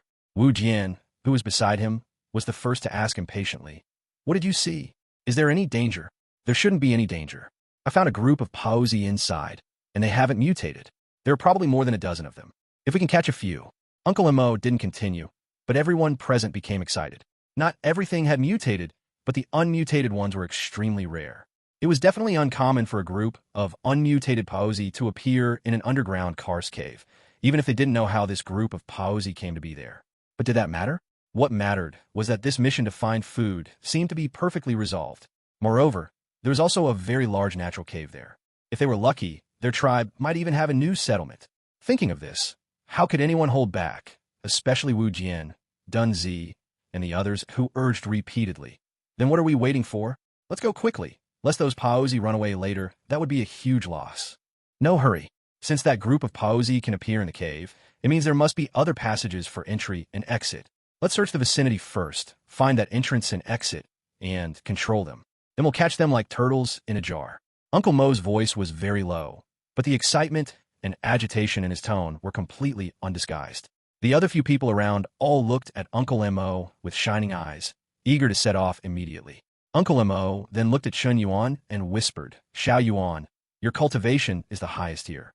Later, after we find the passage inside, we'll have to rely on you to block all those Paozi inside. Can you do it? Remember, don't make too much noise. We haven't explored the inside of the cave yet, and we can't be sure if there's any danger. If the noise is too loud." "I know. Uncle Mo, just leave it to me." Chen Yuan smiled and nodded. "All right, then let's go. Wu Jian, Dun Zi, you two go explore ahead. There's a fork in the road about 500 meters ahead. You go check the right side. Be careful." "Okay." Wu Jian and Dun Zi agreed, handed their belongings to the other two, and immediately, holding their weapons, cautiously made their way over. Before leaving, Chen Yuan gave them the moonlight stone in his hand to help them with their reconnaissance mission. Meanwhile, Uncle Mo looked at the remaining few and said, "You follow me. Let's go to the mountain crack position first and continue to observe if there are any changes." After speaking, Uncle Mo led the way out. The two men, carrying the moonlight stone and wolf spider meat, hurried to follow, while Chen Yuan still walked at the very back. After walking for about 500 or 600 meters, they indeed saw a fork in the road. Wu Jian and Dun Zi should already be inside. However, Uncle Mo didn't take Chen Yuan and the others there. Instead, he walked a short distance to the left at the fork. After about 10 meters, the passage disappeared. Directly ahead was a large rock wall formed by dark green stones. According to Chen Yuan's guess, an archdragon must have been roaming around here at some point, but it hit the rock wall and couldn't dig further, so it turned back to dig the passage that Wu Jian and the others were now exploring. On the rock wall at the end, Chen Yuan indeed saw a crack about the size of a fist. The crack was very long and extended extremely deep, seemingly dozens of meters. Fortunately, the karst cave inside was not completely dark but glowed with a faint watery blue light, allowing them to barely see large stalagmites and a pool of emerald green water inside. Around the pool, more than a dozen Paozi, only 1 meter tall and less than 2 meters long, were gathered, drinking water and playing, appearing very leisurely. So many. If we catch them all, then our tribe's food for the next half a month will be solved. Chen Yuan's former body, the guy named Yizhou carrying the moonlight stone, spoke, his tone extremely excited. The other person also nodded eagerly and smiled. "Not just food, these Paozi skins are good stuff too. They can make a lot of clothes." Only Uncle Mo remained silent, carefully observing the situation inside the karst cave, especially the pool of water, as if trying to see if a giant beast would suddenly emerge from it and eat the surrounding Paozi. Chen Yuan was also observing the karst cave. It was clear that Chen Yuan and the others were currently standing obliquely above the cave. Based on the reflection and the location of the Paozi, Chen Yuan felt that this karst cave was probably nearly 100 meters high and must be very spacious. It would definitely be more than enough to serve as their tribe's settlement. Now, it depended on whether Wu Jian and the other could find other entrances. If they couldn't find any, then they would have to find a way to dig their way in little by little. However, this kind of stone was extremely sturdy. If they relied on human labor to dig, it would probably take at least 10 days to half a month to dig a passage for people to enter, which was too slow. The few people all calmed down and continued to wait there. After about the time it takes for an incense stick to burn, footsteps came from behind. Wu Jian and Dun Zi had returned. Needless to say, just by looking at the excited expressions on their faces, it was clear that these two guys must have found an entrance. Indeed, as soon as Wu Jian got close to the others, he lowered his voice and said, "In the right passage, about 1,000 meters in, you can see a large crack. That crack is big enough for us to squeeze through little by little. It should be easier to find other entrances and exits once we're inside, but we didn't dare to go in directly, for fear of scaring away whatever is in there." "Good, let's go," Uncle Mo said. Wu Jian and Dun Zi quickly led the way, and soon they returned to the passage they had discovered. It was a crack similar to the one Chen Yuan and the others had observed earlier inside the cave, except this crack was wider, already large enough for one person to squeeze through sideways, little by little. More importantly, this cracked passage was not on the cave ceiling. Inside, It happened to be an open space within the cave, allowing people to enter directly and safely. The moonlight stone and the wolf spider meat could not be taken in for now. After a brief discussion, the few decided to leave the wolf spider meat and moonlight stone there. Then, with Chen Yuan leading, they each squeezed in sideways, one by one. Chapter 17, An Astonishing Act. Chen Yuan was the first to enter. The passage was so narrow that Uncle Mo and the others could only squeeze through sideways. But for Chen Yuan's now slender body, he could easily enter by just turning slightly sideways. It wasn't until he entered the cave that Chen Yuan gained a clear understanding of the habitable cave the system had mentioned. Compared to the damned underground karst cave where their tribe originally stayed, this cave before them was more than just habitable. It was practically a villa. The cave was not only over 100 meters high, making it extremely spacious, but also, inside this karst cave, there seemed to be some ore, causing the cave walls to sparkle with green light everywhere. There was no need for moonlight stone for illumination. Everything around them could be seen clearly. Looking back, he could see about several hundred meters deep behind him, then it turned to the right, and he didn't know what the situation was inside. Ahead, there was a large, open karst cave space, where he could vaguely see a pool inside the cave and cloaked creatures wandering around the pool. The commotion of Chen Yuan and the others entering seemed to startle them. They stupidly looked up towards this side, showing no other movements, not even attempting to flee. Soon, Uncle Mo, Wu Jian, and the other five behind him all walked in. At Uncle Mo's signal, Wu Jian and Dun Zi went to explore the area behind them first, as they needed to determine if there were any dangers there. The result was pleasant. Not only was there no danger behind them, but there was also a huge karst cave spanning thousands of square meters, clean and refreshing, making it perfect for habitation. However, at the end of that karst cave, there was a crack over 2 meters high and about 1 meter wide. There were many animal tracks on the ground, which looked like the entrance through which those silly cloaked creatures had squeezed in. The moment they discovered the entrance, Wu Jian and the others excitedly began to move stones to block it up bit by bit. This was both to prevent those silly cloaked creatures from running out again and to prevent any dangerous animals from potentially entering from outside, thereby putting themselves in peril. Even after the few people had completely sealed the cave entrance, the cloaked creatures inside the cave still showed no movement, as if they didn't know what fear was.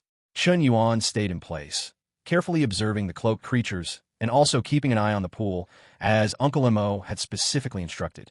However, after observing for a while, Chen Yuan hadn't found any dangerous situations, and coupled with the system's previous prompt, Chen Yuan was 100% certain that there was no danger in the pool.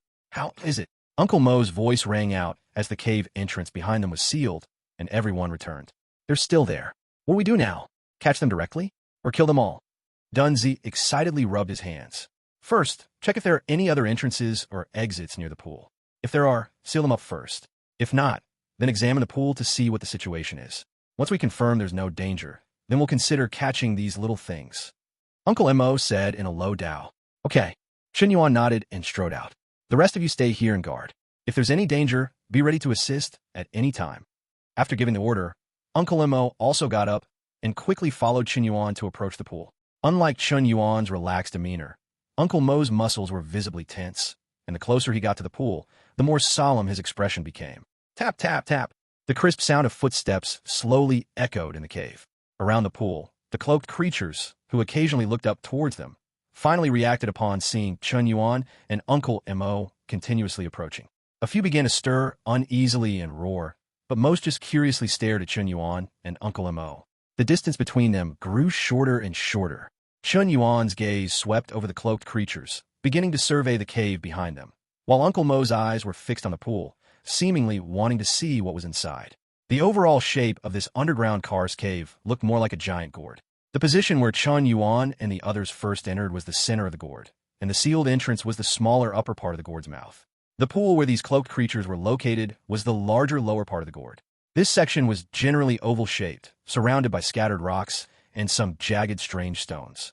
As for entrances or exits, there were none. He did see a few small cracks, but they did not compromise the solidity of the mountain, and those cracks would certainly not allow anything too large to pass through. In other words, these silly cloaked creatures had truly become turtles in a jar.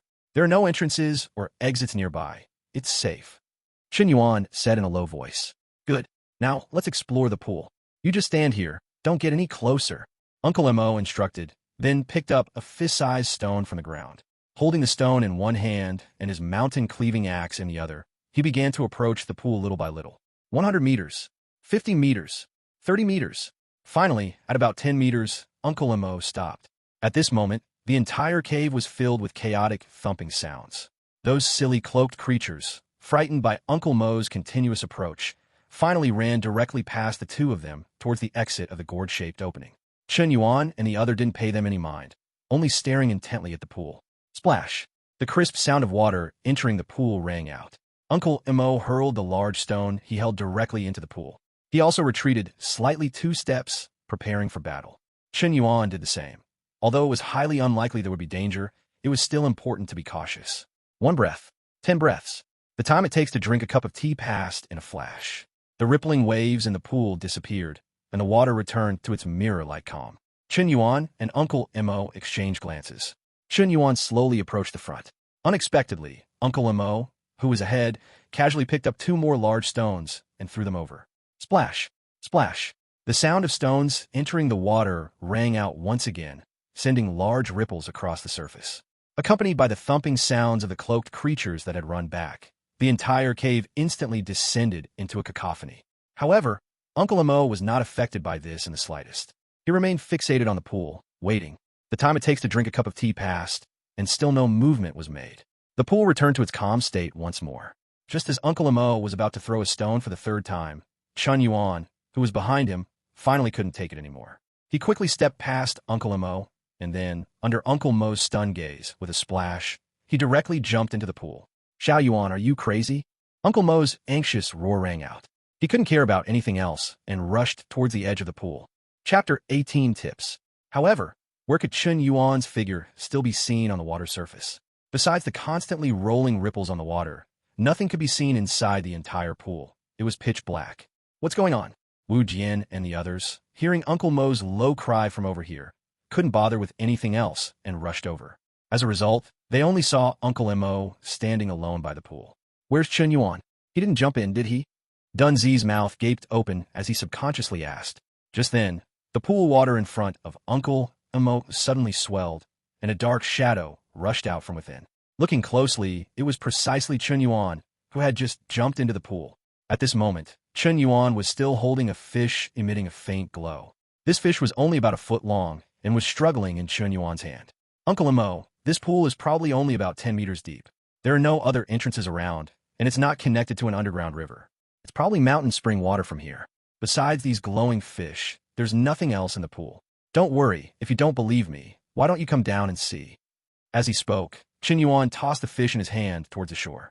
Wu Jian immediately ran over excitedly to pick up the fish, while Uncle Mo looked at Chen Yuan, his face stern, and reprimanded him. Xiao Yuan, what's wrong with you? Don't ever do something like this again.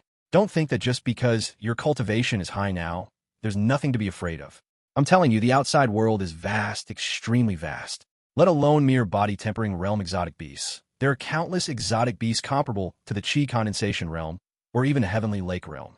If there was a Qi condensation realm, or even a heavenly lake realm exotic beast hidden in this deep pool, just now, how am I supposed to explain it to your deceased parents?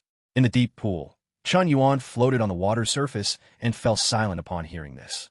He also knew that Uncle Mo genuinely cared about him, and listening to him, it seemed he was very familiar with the parents of this body.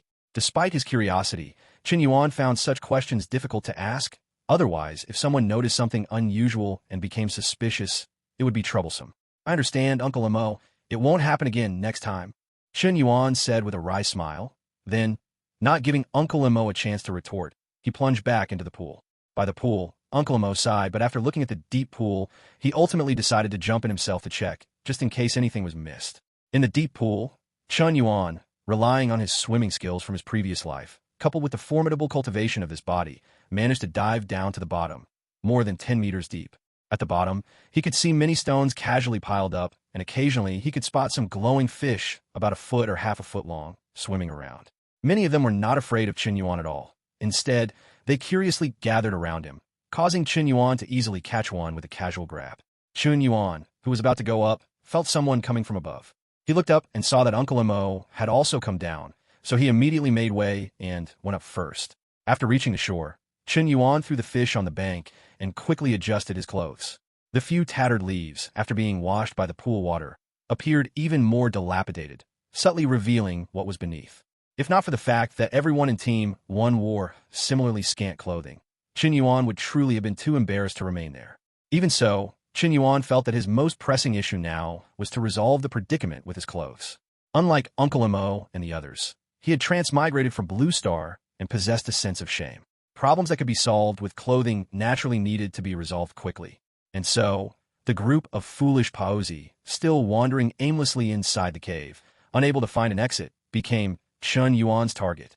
This creature was a protected animal on Blue Star in his previous life, but not here. With his green peak sword unsheathed, Chen Yuan charged directly at the Paozi closest to him.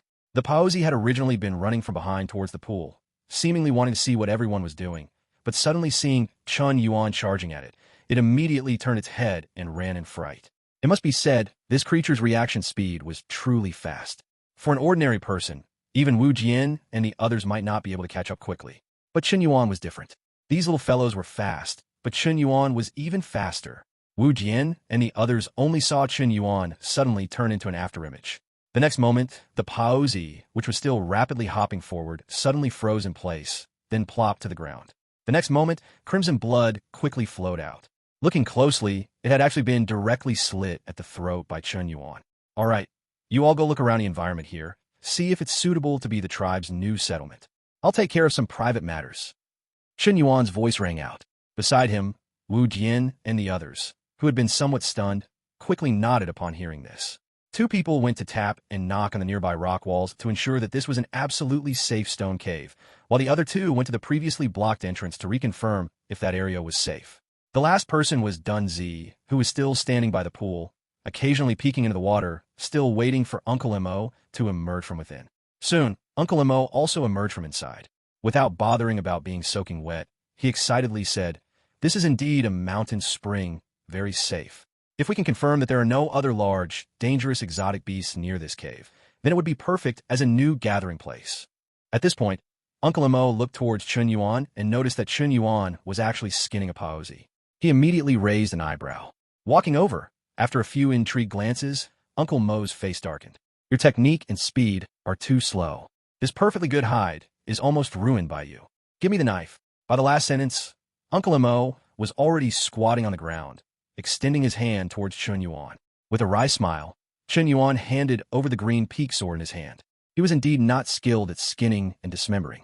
Standing aside and watching, Uncle Mo's technique was indeed very skilled. When he cut it himself, large pieces of flesh were torn off or stuck together. But in Uncle Mo's hands, the hide was almost perfectly intact without any mashed meat. His technique was absolutely perfect. Chen Yuan stood by, watching with great enjoyment, even praising him repeatedly. And Dun Zi beside him was also beaming, saying, "What's this? You haven't seen Uncle Mo hunt an archdragon. Now that's truly impressive. All right, why aren't you helping to explore the surroundings? What are you doing here?" Uncle Mo glanced sideways at Dun Zi. Dun Zi's smile instantly froze on his face. He chuckled awkwardly, turned around, and quickly scurried off to help with the exploration. However, the foolish Paozi that were still wandering around inside the cave were no longer bothered. Without an entrance or exit, these creatures were just living rations left here. They were allowed to move around freely. Chapter 19, New Clothes. As the others dispersed, Uncle Mo, while processing the Paozi, chuckled softly. "This time, you've truly rendered great service to our tribe. Not only did you find so much food, but you also discovered such a suitable gathering place for the tribe to relocate to. When we tell the clan chief, they'll surely be astonished. Just luck. And besides, this is everyone's effort, not just mine." Chen Yuan chuckled and squatted down. "When we go back, the clan chief might ask you about your feelings regarding certain matters, so you'd better think carefully about how to explain." Uncle Mo advised, then spread the completely skinned Paozi hide flat on the ground, processed the section Chen Yuan had worked on earlier, and then walked directly to the edge of the pond, submerging the entire Paozi hide in the water. "This thing can't be made into clothes directly right now.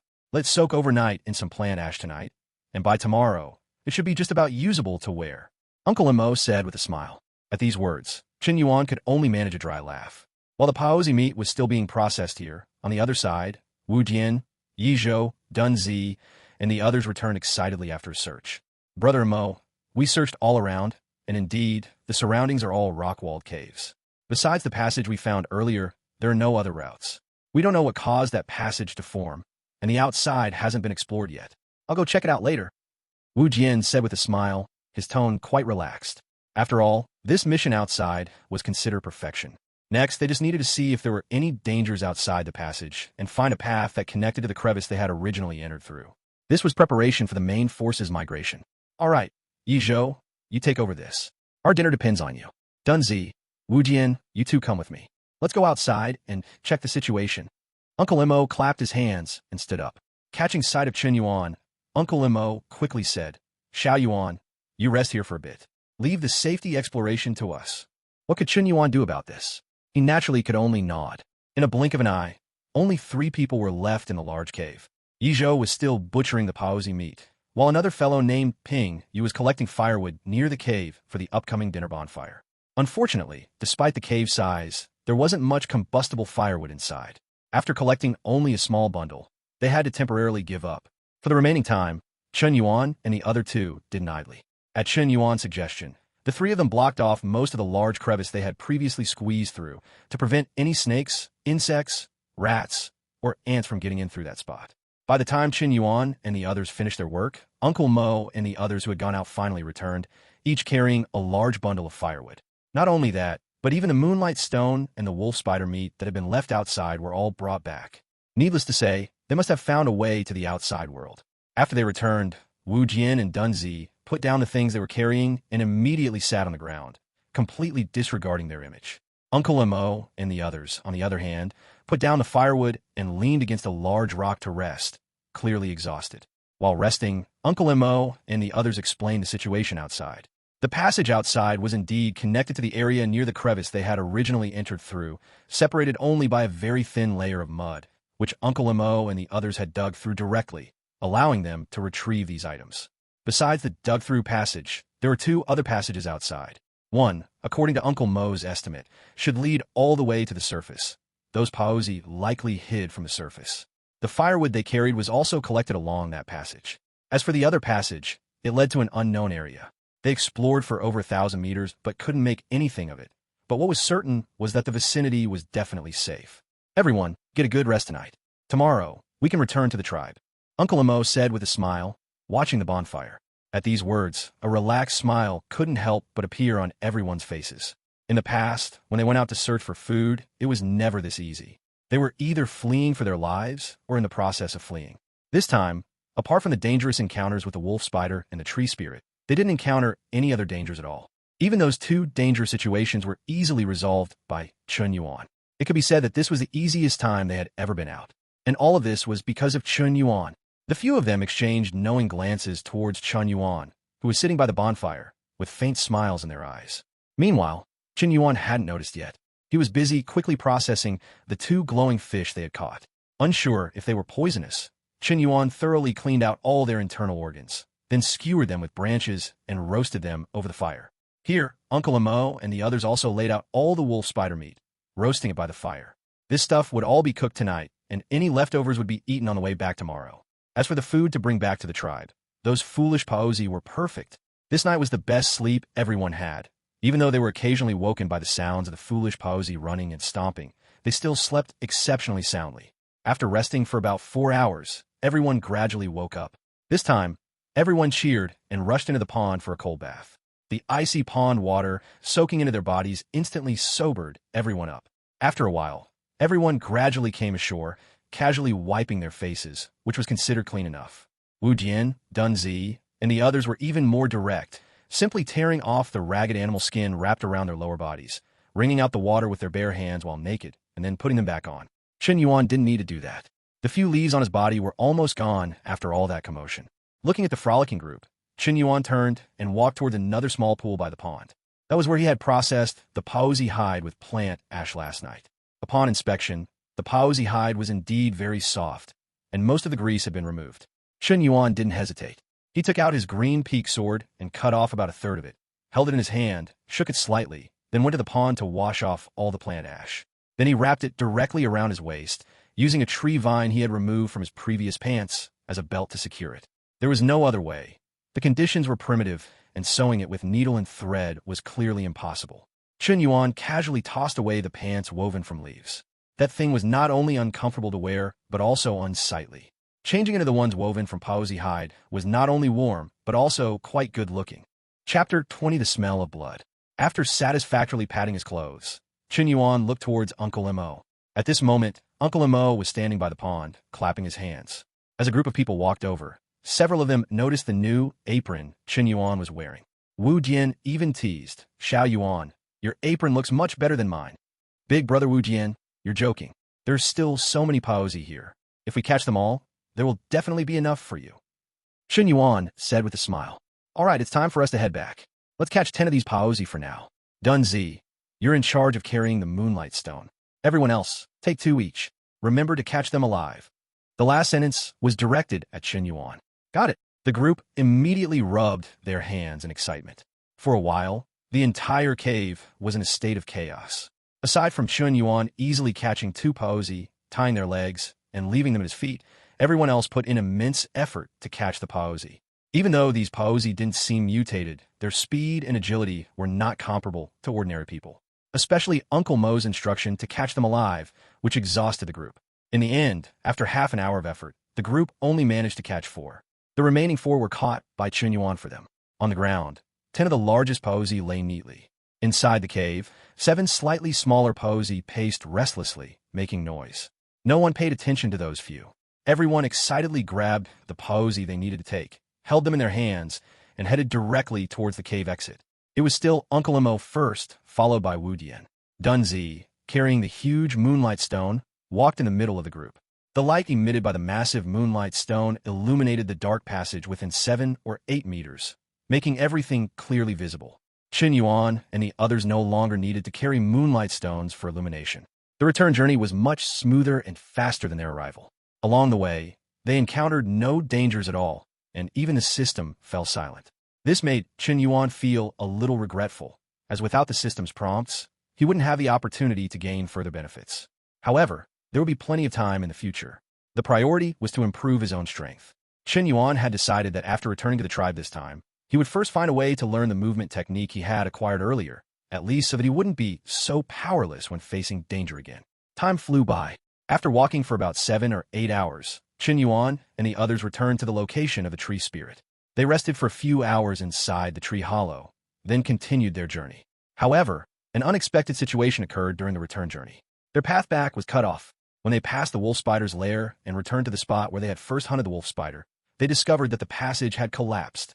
It wasn't just a small section, but a very large part had collapsed, so much so that Chen Yuan and the others couldn't dig it open after half an hour. They had to give up on the idea of returning the same way and instead began searching for other nearby passages. After all, these were all dug by the gong long in the soil, and most likely they would eventually connect. As long as they weren't so unlucky as to directly encounter a gong long, the general danger wouldn't be great. Uncle Mo decisively led Chen Yuan and the others to retreat. They walked a kilometer away to a fork in the road and led everyone into a branch on the left. Following behind Uncle Mo and the others, Chen Yuan observed his surroundings while occasionally glancing at Uncle Mo pulling out the directional stone from his pocket to check it. It had to be said that directional stone was indeed quite remarkable. Even though the group twisted and turned through the new caves, they eventually managed to loop back to the passage they had originally emerged from, successfully bypassing the collapsed section. The damage to this passage is quite severe. It's likely a gong long has been through here, Uncle Mo said in a low voice after the group had circled back to the passage. At these words, a chill immediately ran through the group. Everyone's footsteps almost instantly lightened, as if they were afraid of attracting a gong long. "Hurry," Uncle Mo called out, and the group quickly moved into the passage. Fortunately, no dangers occurred for the rest of the journey, and the group successfully returned to the tribe. However, just as Chen Yuan stepped into the tribe's passage, his expression suddenly changed because he smelled a very strong scent of blood. Not only Chen Yuan, but Uncle Mo and the others also smelled it. The scent was simply too strong. Uncle Mo, who was walking slowly in front, couldn't sit still and instantly sped up, rushing into the tribe. Wu Jian and the others behind him quickly followed. Entering the interior of the stone cave, they pushed aside the large stone blocking the entrance and exit, and everyone immediately returned to the tribe. However, after pushing aside the stone, the smell of blood grew even stronger. In front, a large group of people appeared. These people were originally facing away from Chen Yuan and the others. Hearing the sound of the stone being moved, they all turned their heads to look. Seeing that Uncle Mo and the others had returned, especially noticing the paozi they were carrying, they immediately exclaimed excitedly, Old Mo and them are back. They brought back so many prey. They're back. Old Mo, did you encounter any dangers on your way back? The crowd immediately gathered around, and many people began to take the posy from Chen Yuan and the others, asking questions as they did so. Oh, such a large piece of moonlight stone. Someone finally noticed the moonlight stone on Dunzi's back and reached out to help him unload it. Immediately, the brightness of the entire cave increased by more than one level. And it was precisely because of this moonlight stone that Chen Yuan and the others could clearly see that on the ground at the entrance of the tribe, there were large patches of blood everywhere. The bloodstains extended forward, all the way to the center of the crowd. What's going on? Is someone injured? Uncle Mo's expression changed, and he rushed into the crowd to check. Dunzi, Wu Jian, Chen Yuan, and the others behind him quickly followed, one by one. The crowd automatically parted, revealing the gruesome scene within. At the first glance, Chen Yuan almost couldn't help but vomit, and his face turned pale. Fortunately, he managed to hold it in. Uncle Mo and the others, however, seemed to be long accustomed to it and rushed over directly to check. After a while to compose himself, Chen Yuan recovered and slowly approached to investigate. By this time, Uncle Mo and the others had finished their inspection, their faces grim, and had stood up and moved aside, beginning to ask the old clan leader, who was standing beside them, what had happened. While listening to the old clan leader's explanation, Chen Yuan observed the situation inside. Chapter 21 Rescue. Among the crowd were 2 half-corpses and 1 person who had lost both lower legs. Large amounts of fresh blood were flowing from the 3 of them. The reason for calling them 2 half-corpses was entirely because the lower halves of 2 of the people were completely gone, with intestines and internal organs spilling out onto the ground, a sight that would undoubtedly make anyone shudder. The other person, who had lost both lower legs, also had a pale face and seemed to have fallen into a coma. Although his legs were simply bandaged, blood was still constantly seeping out. If left alone, this person would likely either bleed to death or die from fungal infection. Chen Yuan had some impression of these 3 people. They were from the exploration team that had set out earlier to explore the outside. They were fine 2 days ago, but he didn't expect them to return in such a state. While sighing inwardly, Chen Yuan couldn't help but move closer to Uncle Mo, watching for the old clan leader and others' explanations. After hearing the explanation, Chen Yuan secretly rejoiced at their luck. It turned out that the team these 3 guys belonged to had bad luck. Not long after they went out, they were targeted by a gong long. After being chased for a long time, when they thought they had shaken off the gong long and were planning to return, they unexpectedly encountered that gong long again. This time, they were not so lucky. Ultimately, at the cost of 3 lives, the remaining people managed to escape. The 2 half-corpses were still retrieved by the hunting team's captain, who fought to the death for them. Otherwise, they would certainly have been eaten by the gong long. Even so, one of the remaining people was still completely eaten by the gong long, and the person who lost his legs was also bitten by the gong long. However, he was luckier, only having his lower legs bitten off, and it was not fatal for now. Chen Yuan had seen many injuries of this degree on the elders of the tribe. Some people were missing arms, others legs, almost all caused by the same reason. It could be said that the gong long was almost one of their tribe's greatest enemies. How many teams have returned in total now? Uncle Mo asked. Including your team, 4 teams have returned in total. The other 2 teams also had basically no harvest, but fortunately, the people are safe and didn't encounter any danger. It's just that we don't know what happened to the 2 teams still outside the old clan leader side. Upon hearing this, Chen Yuan remembered the message the system prompted when they first went out. Could it be that the gong long was the one who attacked these guys? Also, the collapsed passage when they were returning from outside might also have been caused by that gong long. If it weren't for the system, perhaps it would be Chen Yuan and his companions lying here now. As the few people were about to speak, the person who had lost his legs and was lying on the ground suddenly let out a wail. This sound immediately attracted the attention of many people. The old clan leader and Uncle Mo also walked back. After looking, the old clan leader shook his head and said, Haisheng's condition is very dangerous. Our tribe has run out of hemostatic herbs, and even going out to gather them now would be too late. We can only see if he can make it on his own.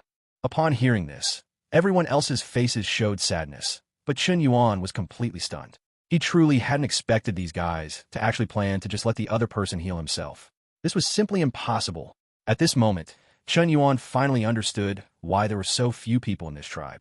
He estimated that 9 times out of 10, those people died from infection after injury, or from excessive blood loss. Of course, now was not the time to dwell on this.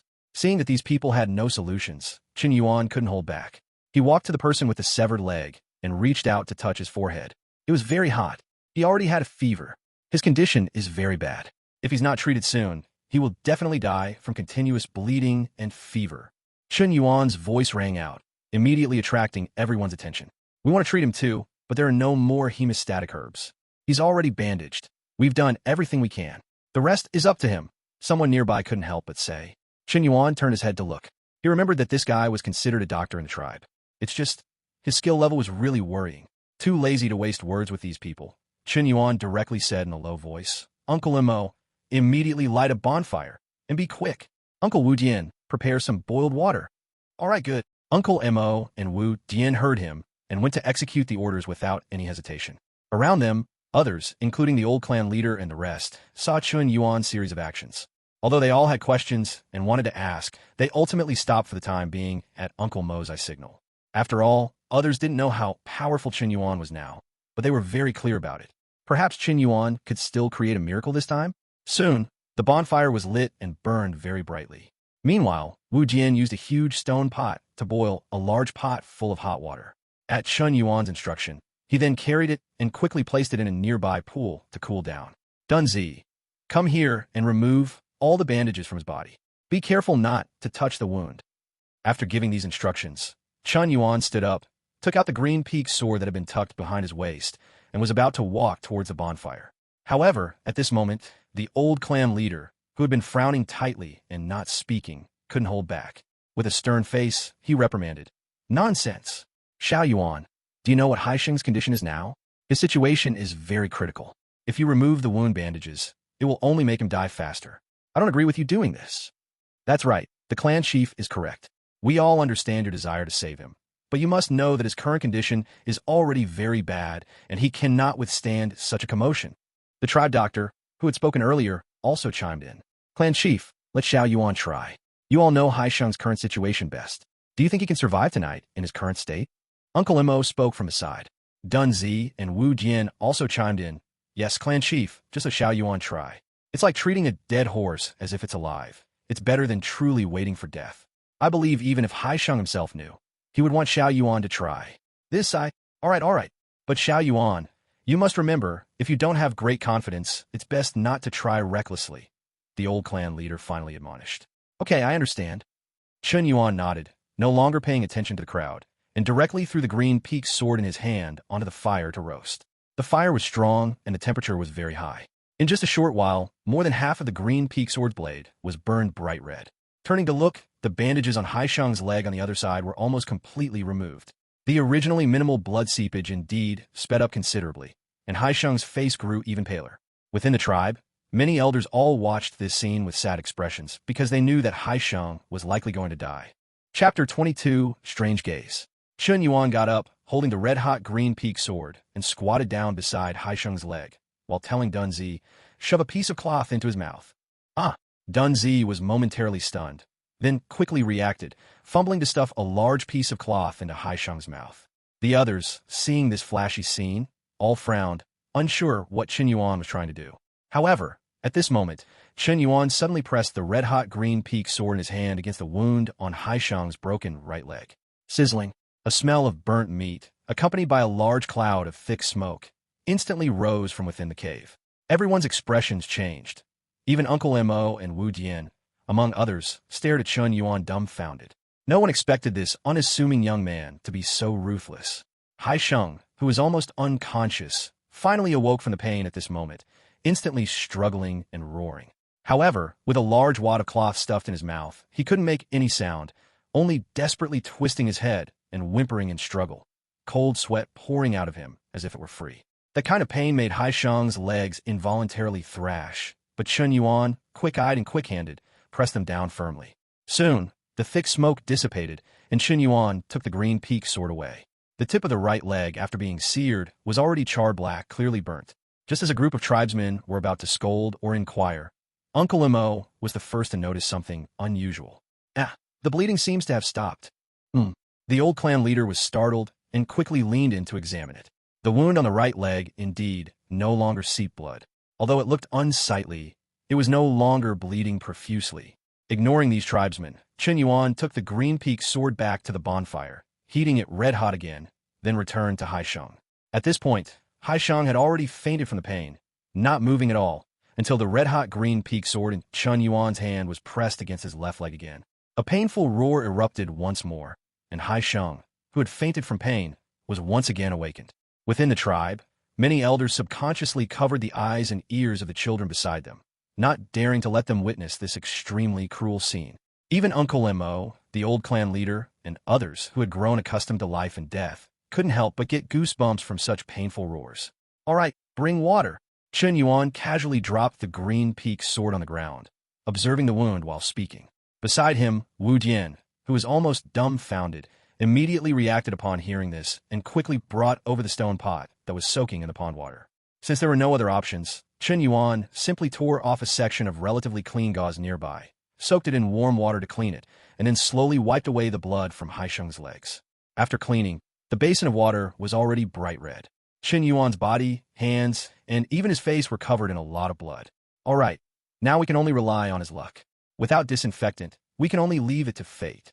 Chen Yuan stood up, holding the green peak sword, and walked step by step towards the nearby pool. The surrounding tribesmen instinctively parted. Chen Yuan approached the pool and directly jumped in, beginning to wash off the bloodstains from his body. After cleaning himself, he walked back to the bonfire and continued to roast the green peak sword. There was no other way. A lot of flesh and blood were still stuck to it and couldn't be removed, so he could only burn it off with fire. Surprisingly, this method was effective. Soon, the green peak sword was restored to its original state.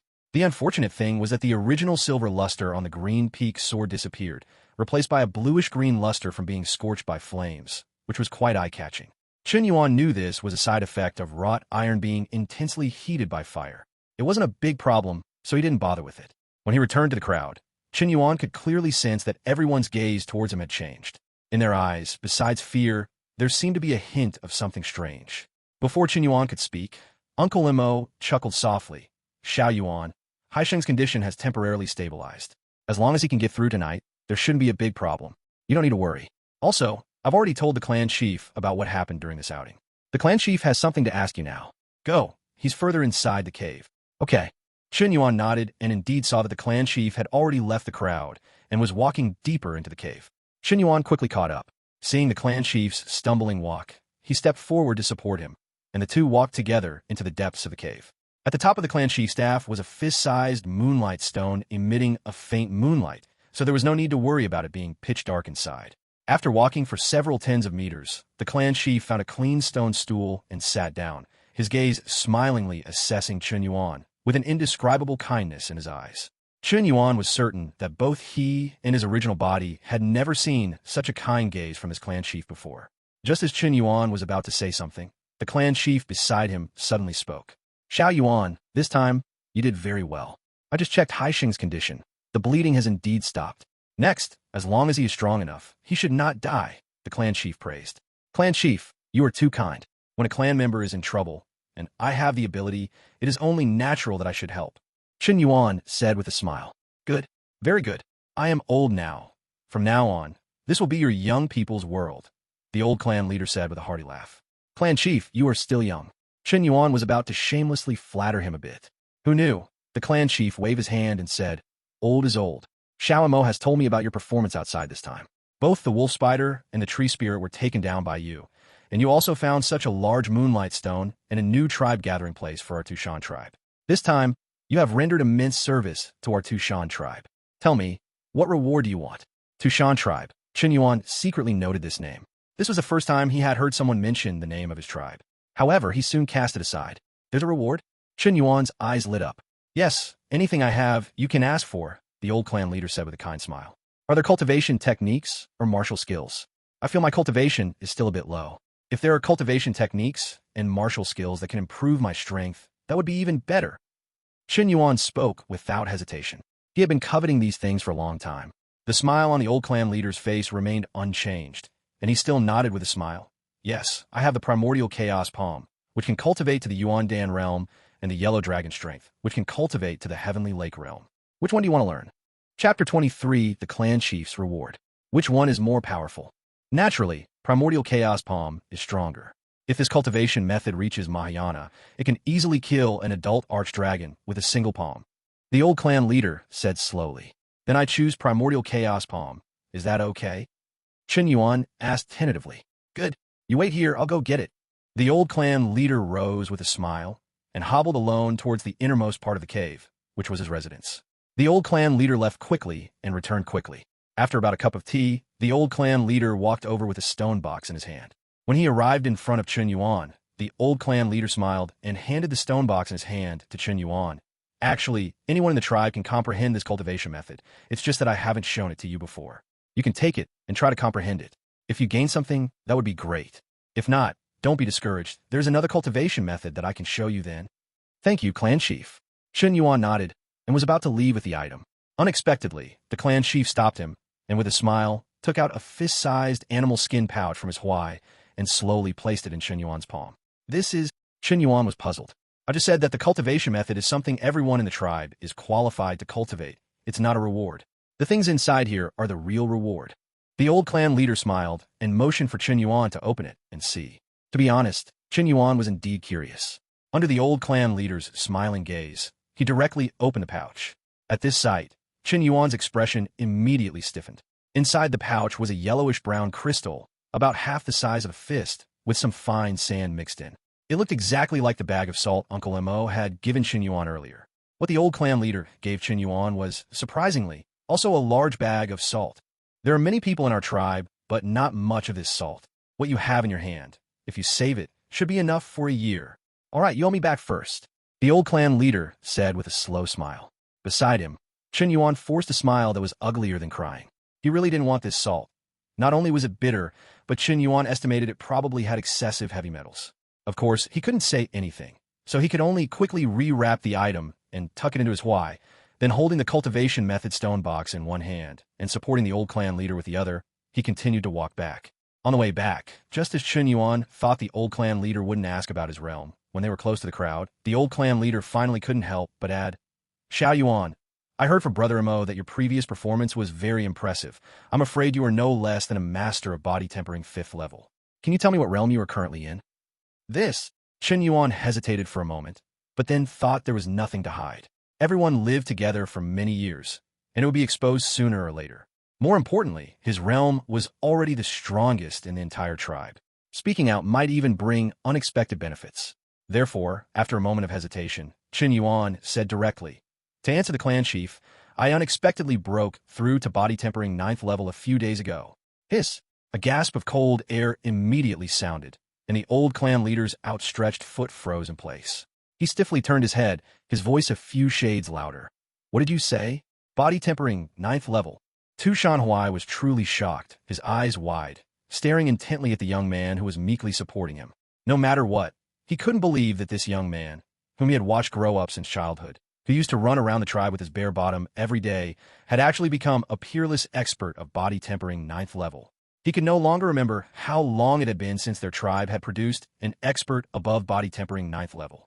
He didn't expect that after he had presided over the tribe for decades, another one would appear. After a while, he recovered from his daze. Tu Shanhuai tremblingly reached out and grabbed Chen Yuan's arm, beginning to inject true qi to investigate. Chen Yuan didn't stop him, allowing the other party to check. A moment later, Tu Shanhuai finally released his hand with a complex gaze. The expression on his face was hard to describe, whether it was excitement, happiness, or relief. Good, good, good. My Tu Shan tribe has hope, has hope. After saying the last sentence, he continued to walk forward and did not ask how Chen Yuan's realm had improved.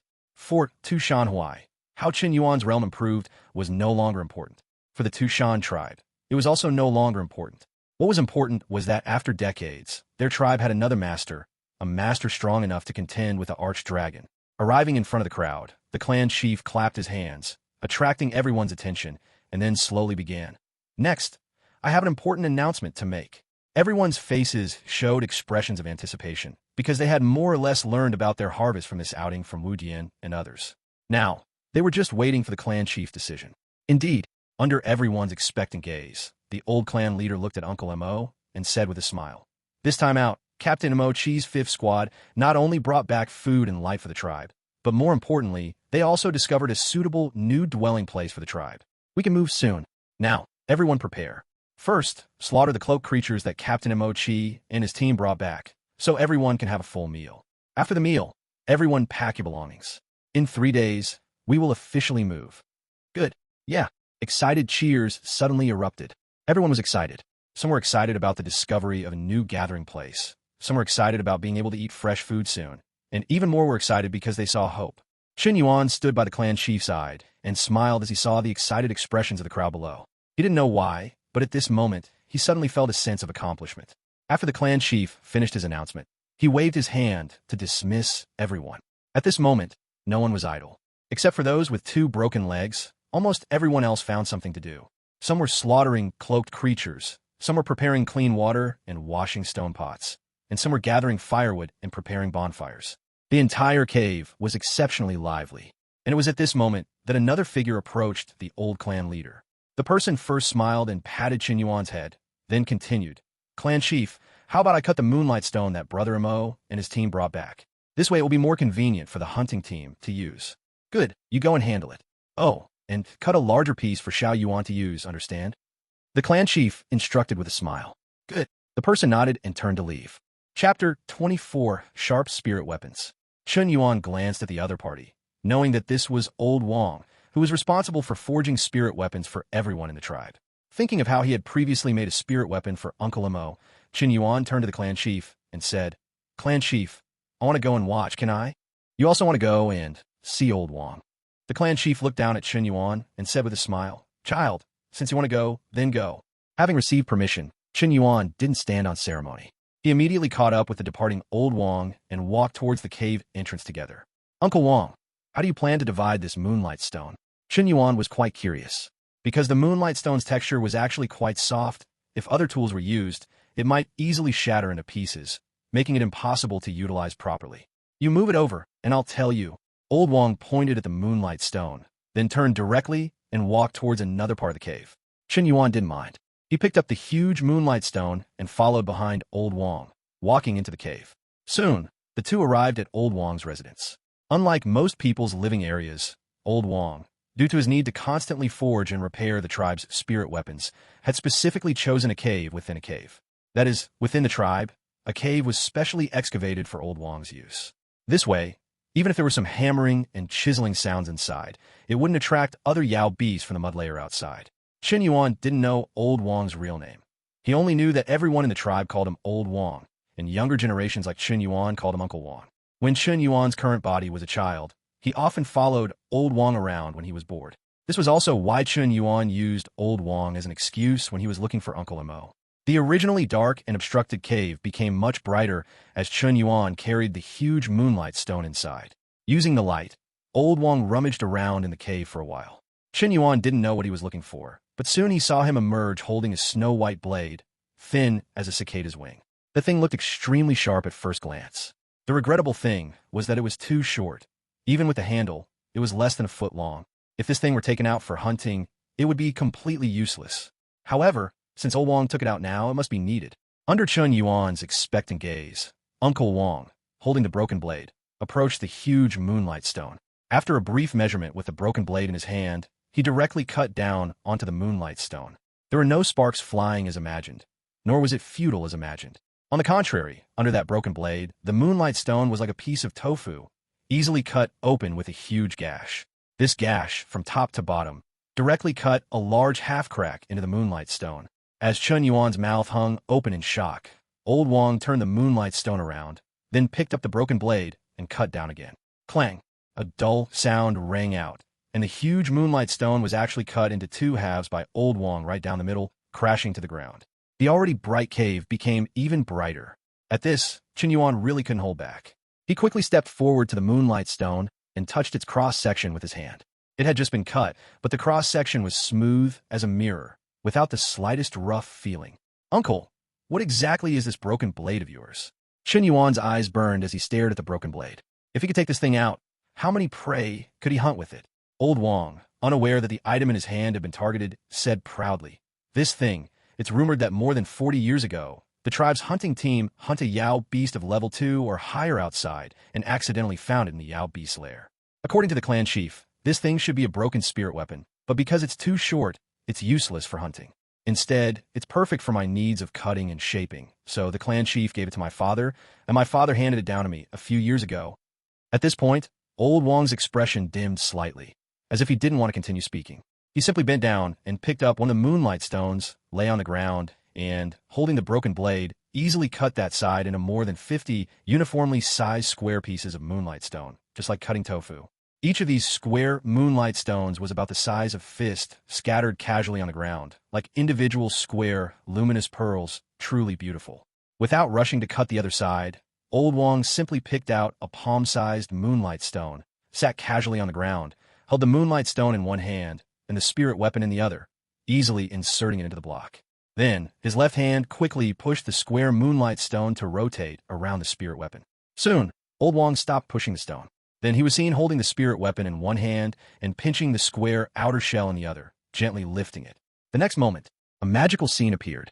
The moonlight stone was not picked up whole. Instead, only a square outer shell was removed, and from within, a nearly circular luminous pearl about the size of a palm rolled out. Indeed, it was no exaggeration to call that moonlight stone a luminous pearl now, because it was almost perfectly round. Ignoring Chen Yuan, who was almost dumbfounded watching, Old Wong casually put the square scraps aside, then picked up the circular moonlight stone from the middle and shaved it a few times with the spirit weapon. Although not much was shaved off, the moonlight stone appeared even more perfectly round. After doing all this, Old Wong casually placed the moonlight stone on the ground beside him, then picked up the second piece and began to replicate his previous actions. Meanwhile, Chen Yuan couldn't resist reaching out to pick up that moonlight stone and examine it in his hand. This circular moonlight stone was about the size of a palm, emitting a faint white glow in his hand. More importantly, it felt very smooth to the touch. Even if there were some rough edges, he could easily polish them later. Such a nearly perfect luminous pearl was taken out by Old Wong in just a few quick movements. Chen Yuan looked at Old Wong with some disbelief, and just then, the latter had already taken out the second moonlight stone.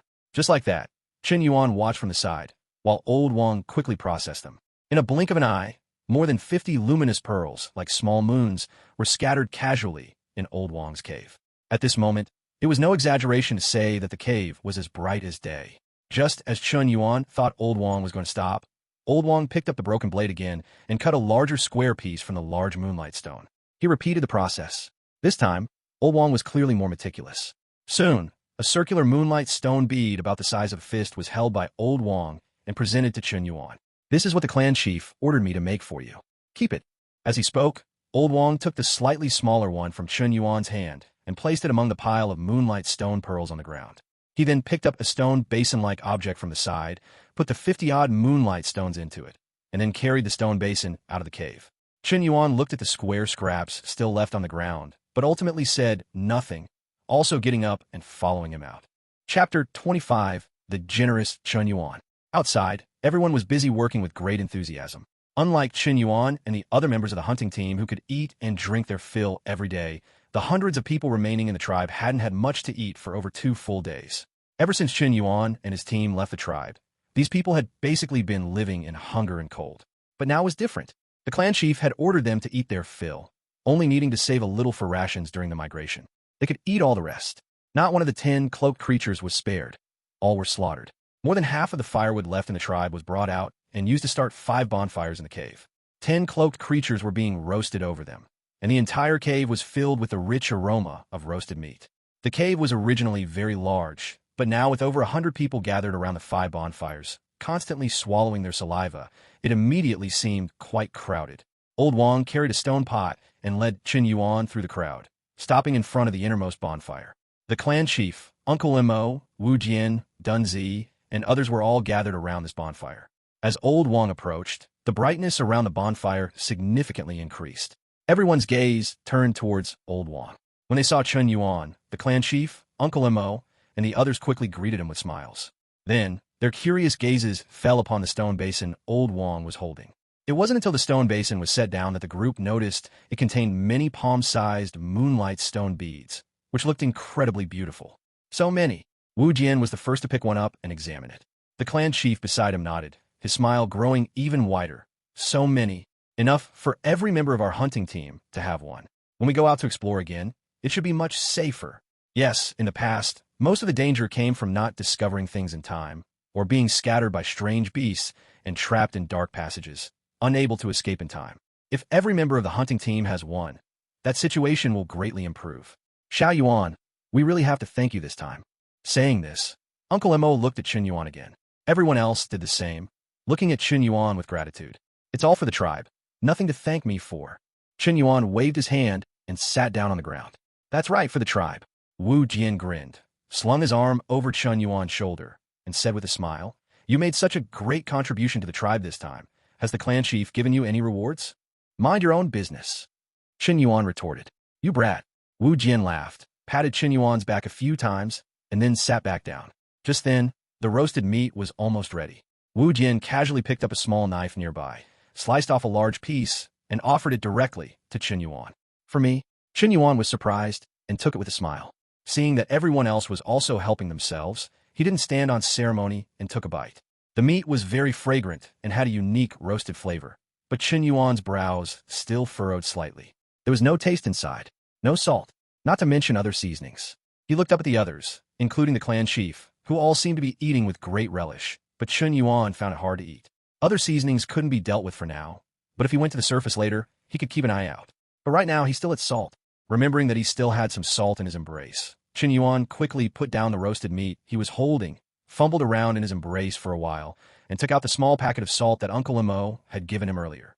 Then he took a piece, crushed it directly, and sprinkled it on the roasted meat. He tasted it again. It was indeed more fragrant. After taking a bite, Chen Yuan suddenly felt something was off. He looked up and saw that everyone's eyes were fixed on him, except for the old clan leader. At this moment, the old clan leader was still gnawing on the large leg of meat in his hand, while everyone else was licking their lips as they looked at the meat in Chen Yuan's hand.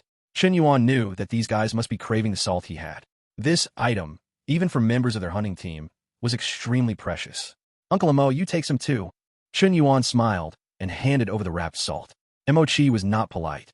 After taking it, he took a small amount from inside, crushed it, and carefully sprinkled it on the roasted meat in his hand. Xiao Yuan, what about me? What about me? Wu Jian looked at Chen Yuan eagerly. Not just Wu Jian, Dun Zi, Yi Zhou, and the others were all doing the same. They originally had some salt, but they couldn't resist and had almost finished it. The next date for salt distribution hadn't arrived yet, so at this moment, they could only look on longingly. You guys? Chen Yuan pursed his lips. Wu Jian, Dun Zi, and the others immediately showed embarrassed expressions. They understood. How could Chen Yuan give them any of such precious salt? Just as these people were about to lower their heads and continue gnawing on the meat in their hands, Chen Yuan suddenly said with a smile, You all have some. Everyone get to share. Tonight, my treat. You can eat all the salt you want. If it's not enough, I have more.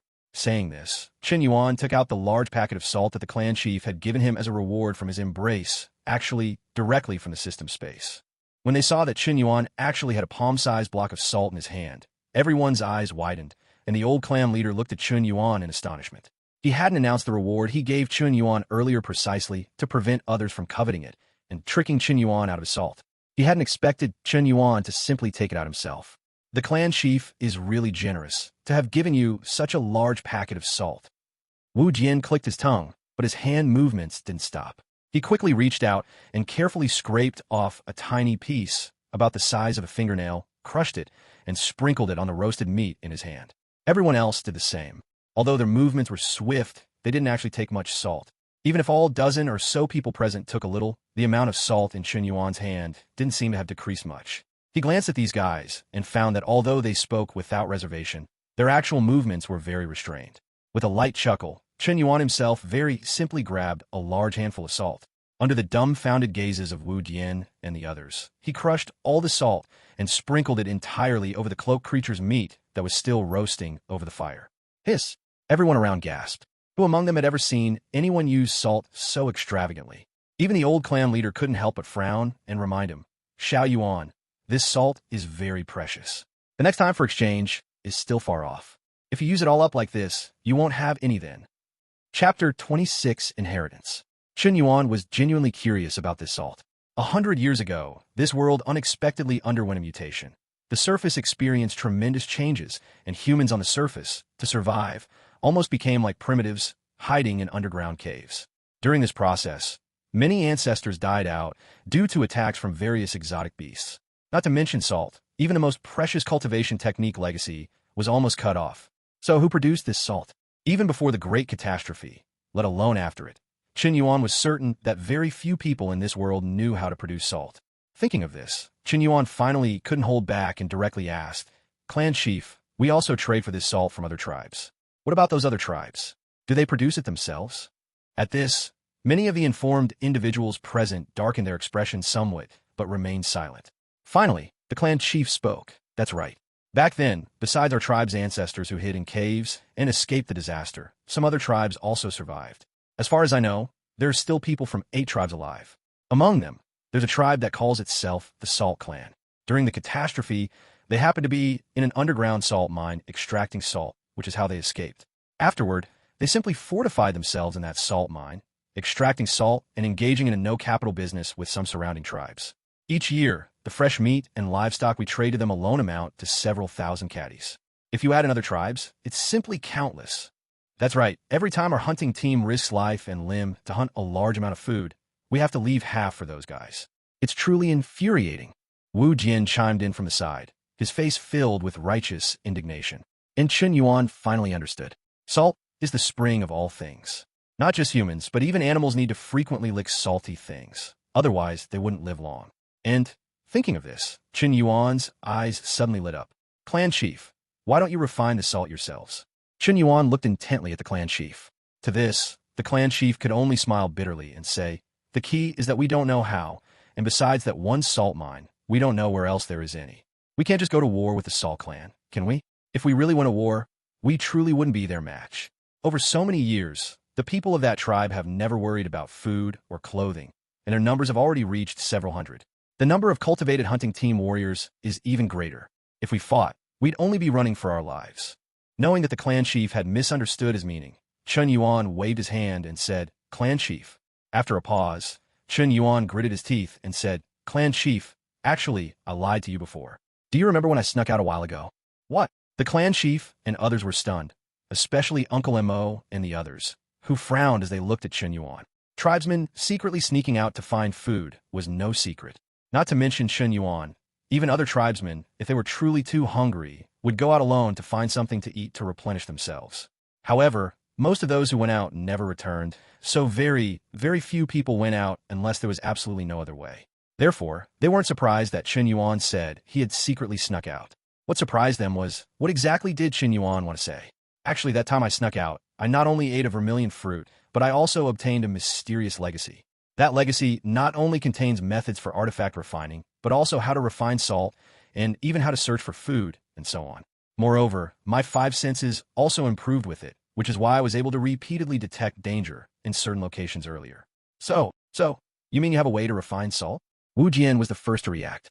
As for Chen Yuan saying he lied to them, was that important? It wasn't important. Instead, the clan chief looked intently at Chen Yuan and said, "You obtained a mysterious legacy?" He knew about this. In the early years, before the mutation outside, there were many experts. Those experts later died in the mutation, but the things they carried with them, such as cultivation techniques and weapons, were still left outside. Although most were difficult to find, or even if found, were too decayed to be recognizable, a small number were still well preserved. And if Chen Yuan had truly obtained a mysterious legacy, then everything could be explained. "That's right, besides these, I also obtained a movement secret manual, but I haven't had time to cultivate it yet. I originally planned to find an opportunity to tell everyone later, but now, perhaps I should give it to you, Clan Chief, to look at first." As he spoke, Chen Yuan reached into his bosom and took out the jade slip containing the phantom step movement cultivation technique from the system backpack. The clan chief's fingers trembled slightly, especially when Chen Yuan handed him the movement secret manual.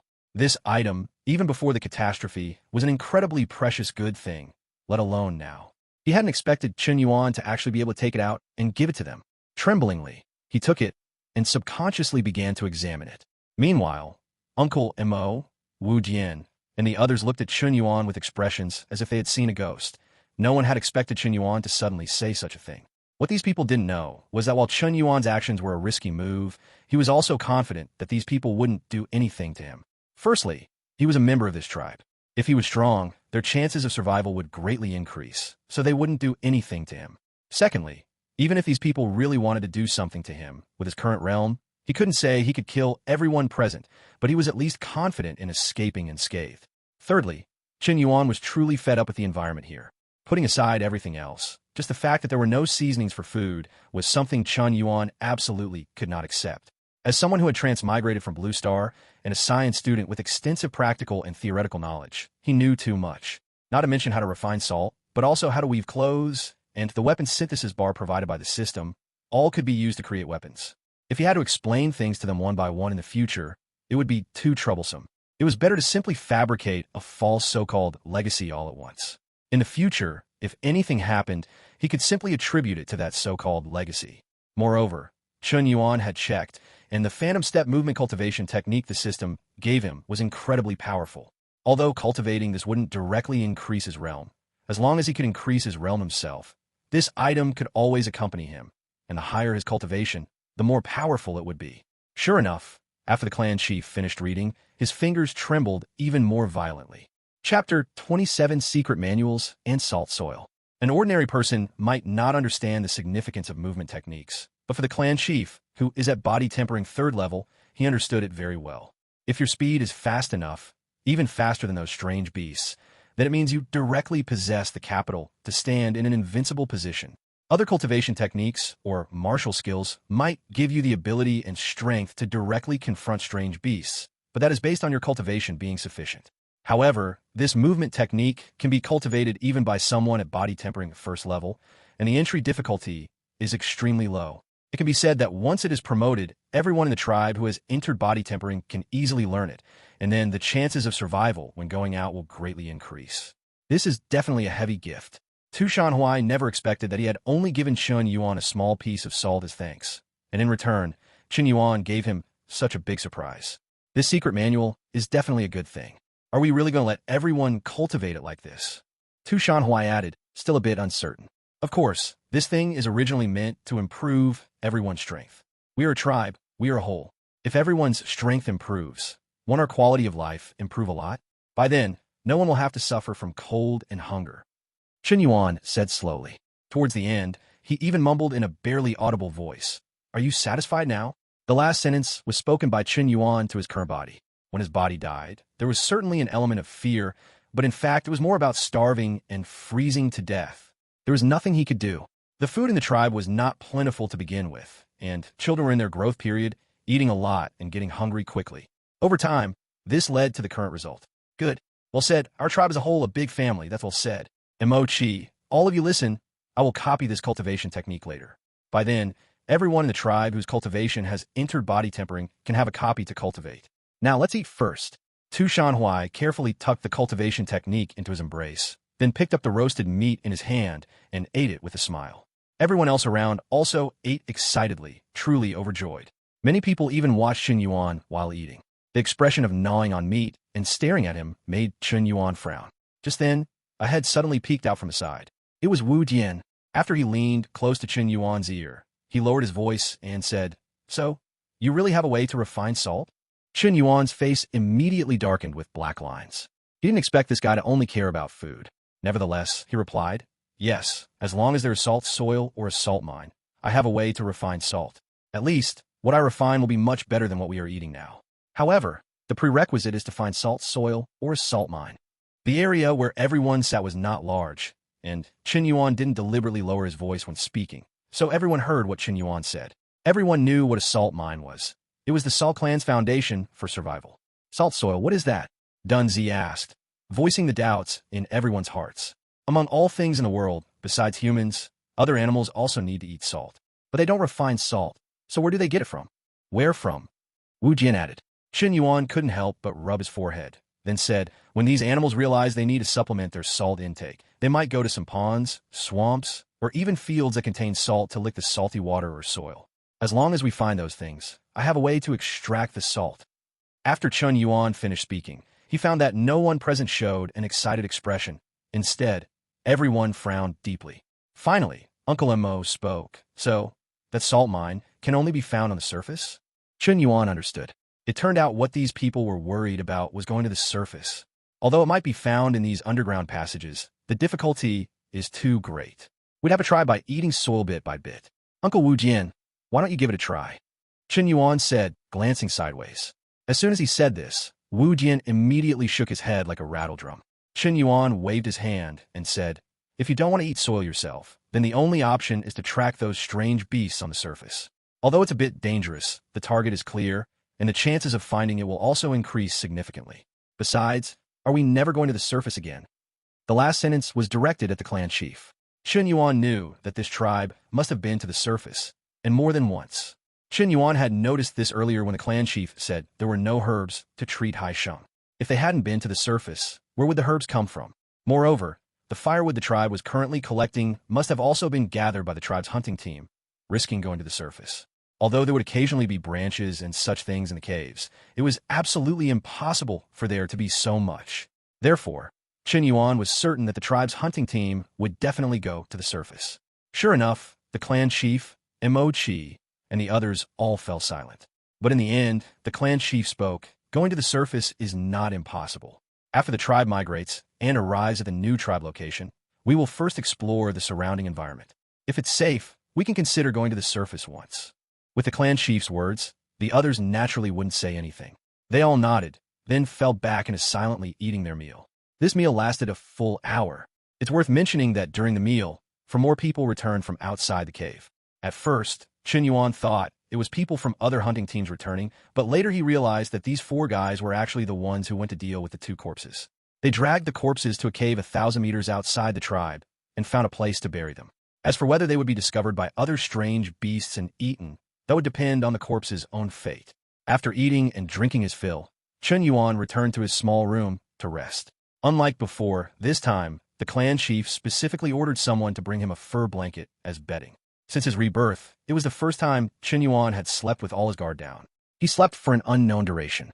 When Chen Yuan woke up again, he could only hear some clinking sounds in the cave. He got up and went to look inside the cave, only to find that almost everyone in the tribe was awake. Some people were processing the prey brought back by the other hunting teams.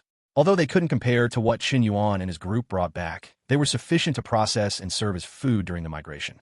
Besides these, there were also people running back and forth in the cave, moving things like furs and beast bones.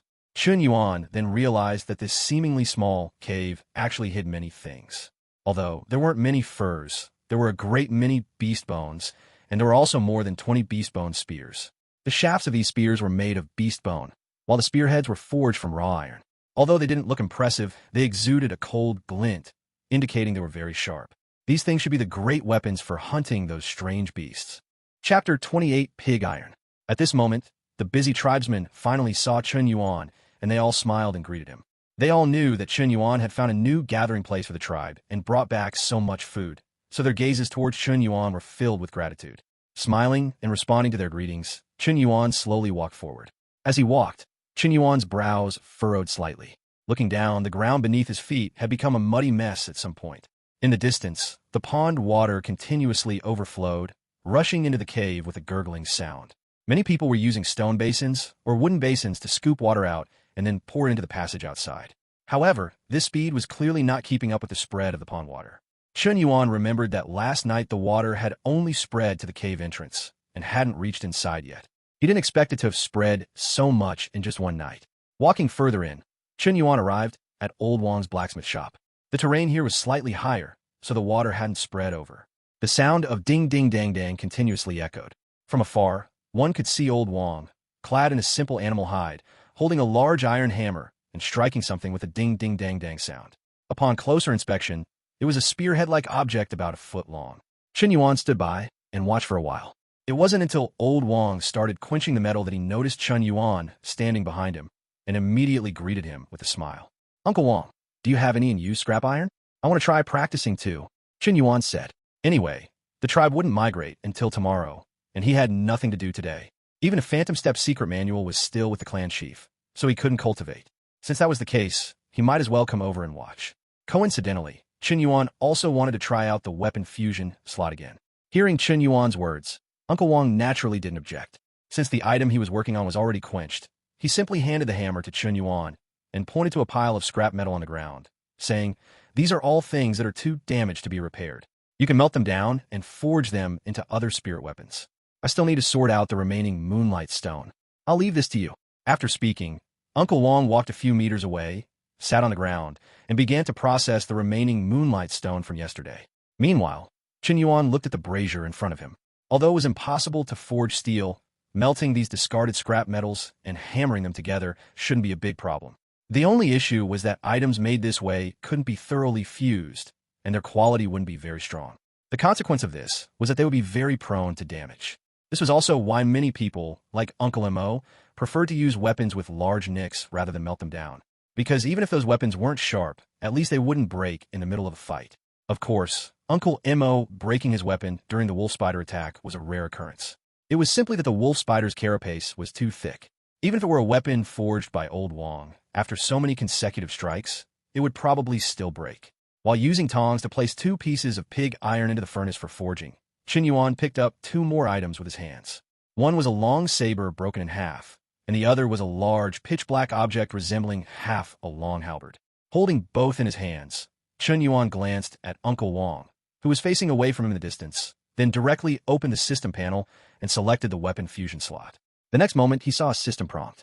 Do you wish to fuse the damaged long saber and the broken long halberd into a new weapon? Seeing the prompt, Chen Yuan chose yes, without hesitation. Congratulations, host, you have successfully fused weapon heavy-backed saber *1. Do you wish to extract it? Extract. The next moment, Chen Yuan felt a weight in his hand. A heavy-backed broadsword, weighing over 10 caddies and entirely dark, appeared in his hand.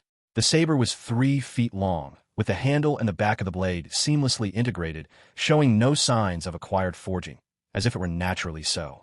He briefly tried the feel of it and found it to be quite good. Unfortunately, this item was ultimately just a mortal weapon. It was clearly impossible for it to be like the spirit weapon in Old Wong's hand, which could cut iron like mud. Chen Yuan estimated that this item should be modified based on the materials used for fusion. For example, if he used 2 damaged spirit weapons, or materials that could create spirit weapons, to generate a weapon, he might obtain a spirit weapon level weapon. Pursing his lips, Chen Yuan subconsciously checked the system panel, wanting to see how many system points had been deducted this time. Host, Chen Yuan. Age, 16. Identity, one of the Tushan tribe hunting team members. Cultivation, body tempering 9th level. Experience points, 50/1000. Note, when experience points are full, the host can advance 1 level. System points, 280. Items owned, Green Peak Sword Heavy-Back Saber. My system points increased. If Chen Yuan remembered correctly, he should have had 90 system points left. How did they increase instead of decrease after fusing a weapon? After carefully checking the records, Chen Yuan finally realized that the system had also given him system points after he eliminated the tree spirit, a staggering 200 of them. Not only system points, but also 40 experience points. Unfortunately, he was too nervous at the time to even notice. He hadn't checked the system afterward, which was why he overlooked it until now. This time, fusing the heavy-back saber still only deducted 10 system points. It seemed that mortal-level weapons all cost around 10 system points. The only pity was that Chen Yuan tried to open the system mall. However, the system mall icon was still gray and could not be opened at all. Somewhat helplessly, Chen Yuan had to give up the idea of checking the system mall and instead turned his gaze back to the furnace. Inside the furnace, the 2 pieces of scrap iron he had thrown and were already glowing red. Chen Yuan directly clamped them out, placed them on the stone anvil in front of him, and began to mimic Old Wong's technique, hammering away. Compared to Old Wong, Chen Yuan's strength was much greater. What Old Wong needed 10 strikes to accomplish, Chen Yuan could do in just 1 strike. If it weren't for considering the bearing capacity of the stone slab below, Chen Yuan might have been able to completely fuse the 2 glowing red irons with 1 hammer blow. Even so, in less than 10 hammer strikes, the 2 weapons had completely fused into a large piece of pig iron.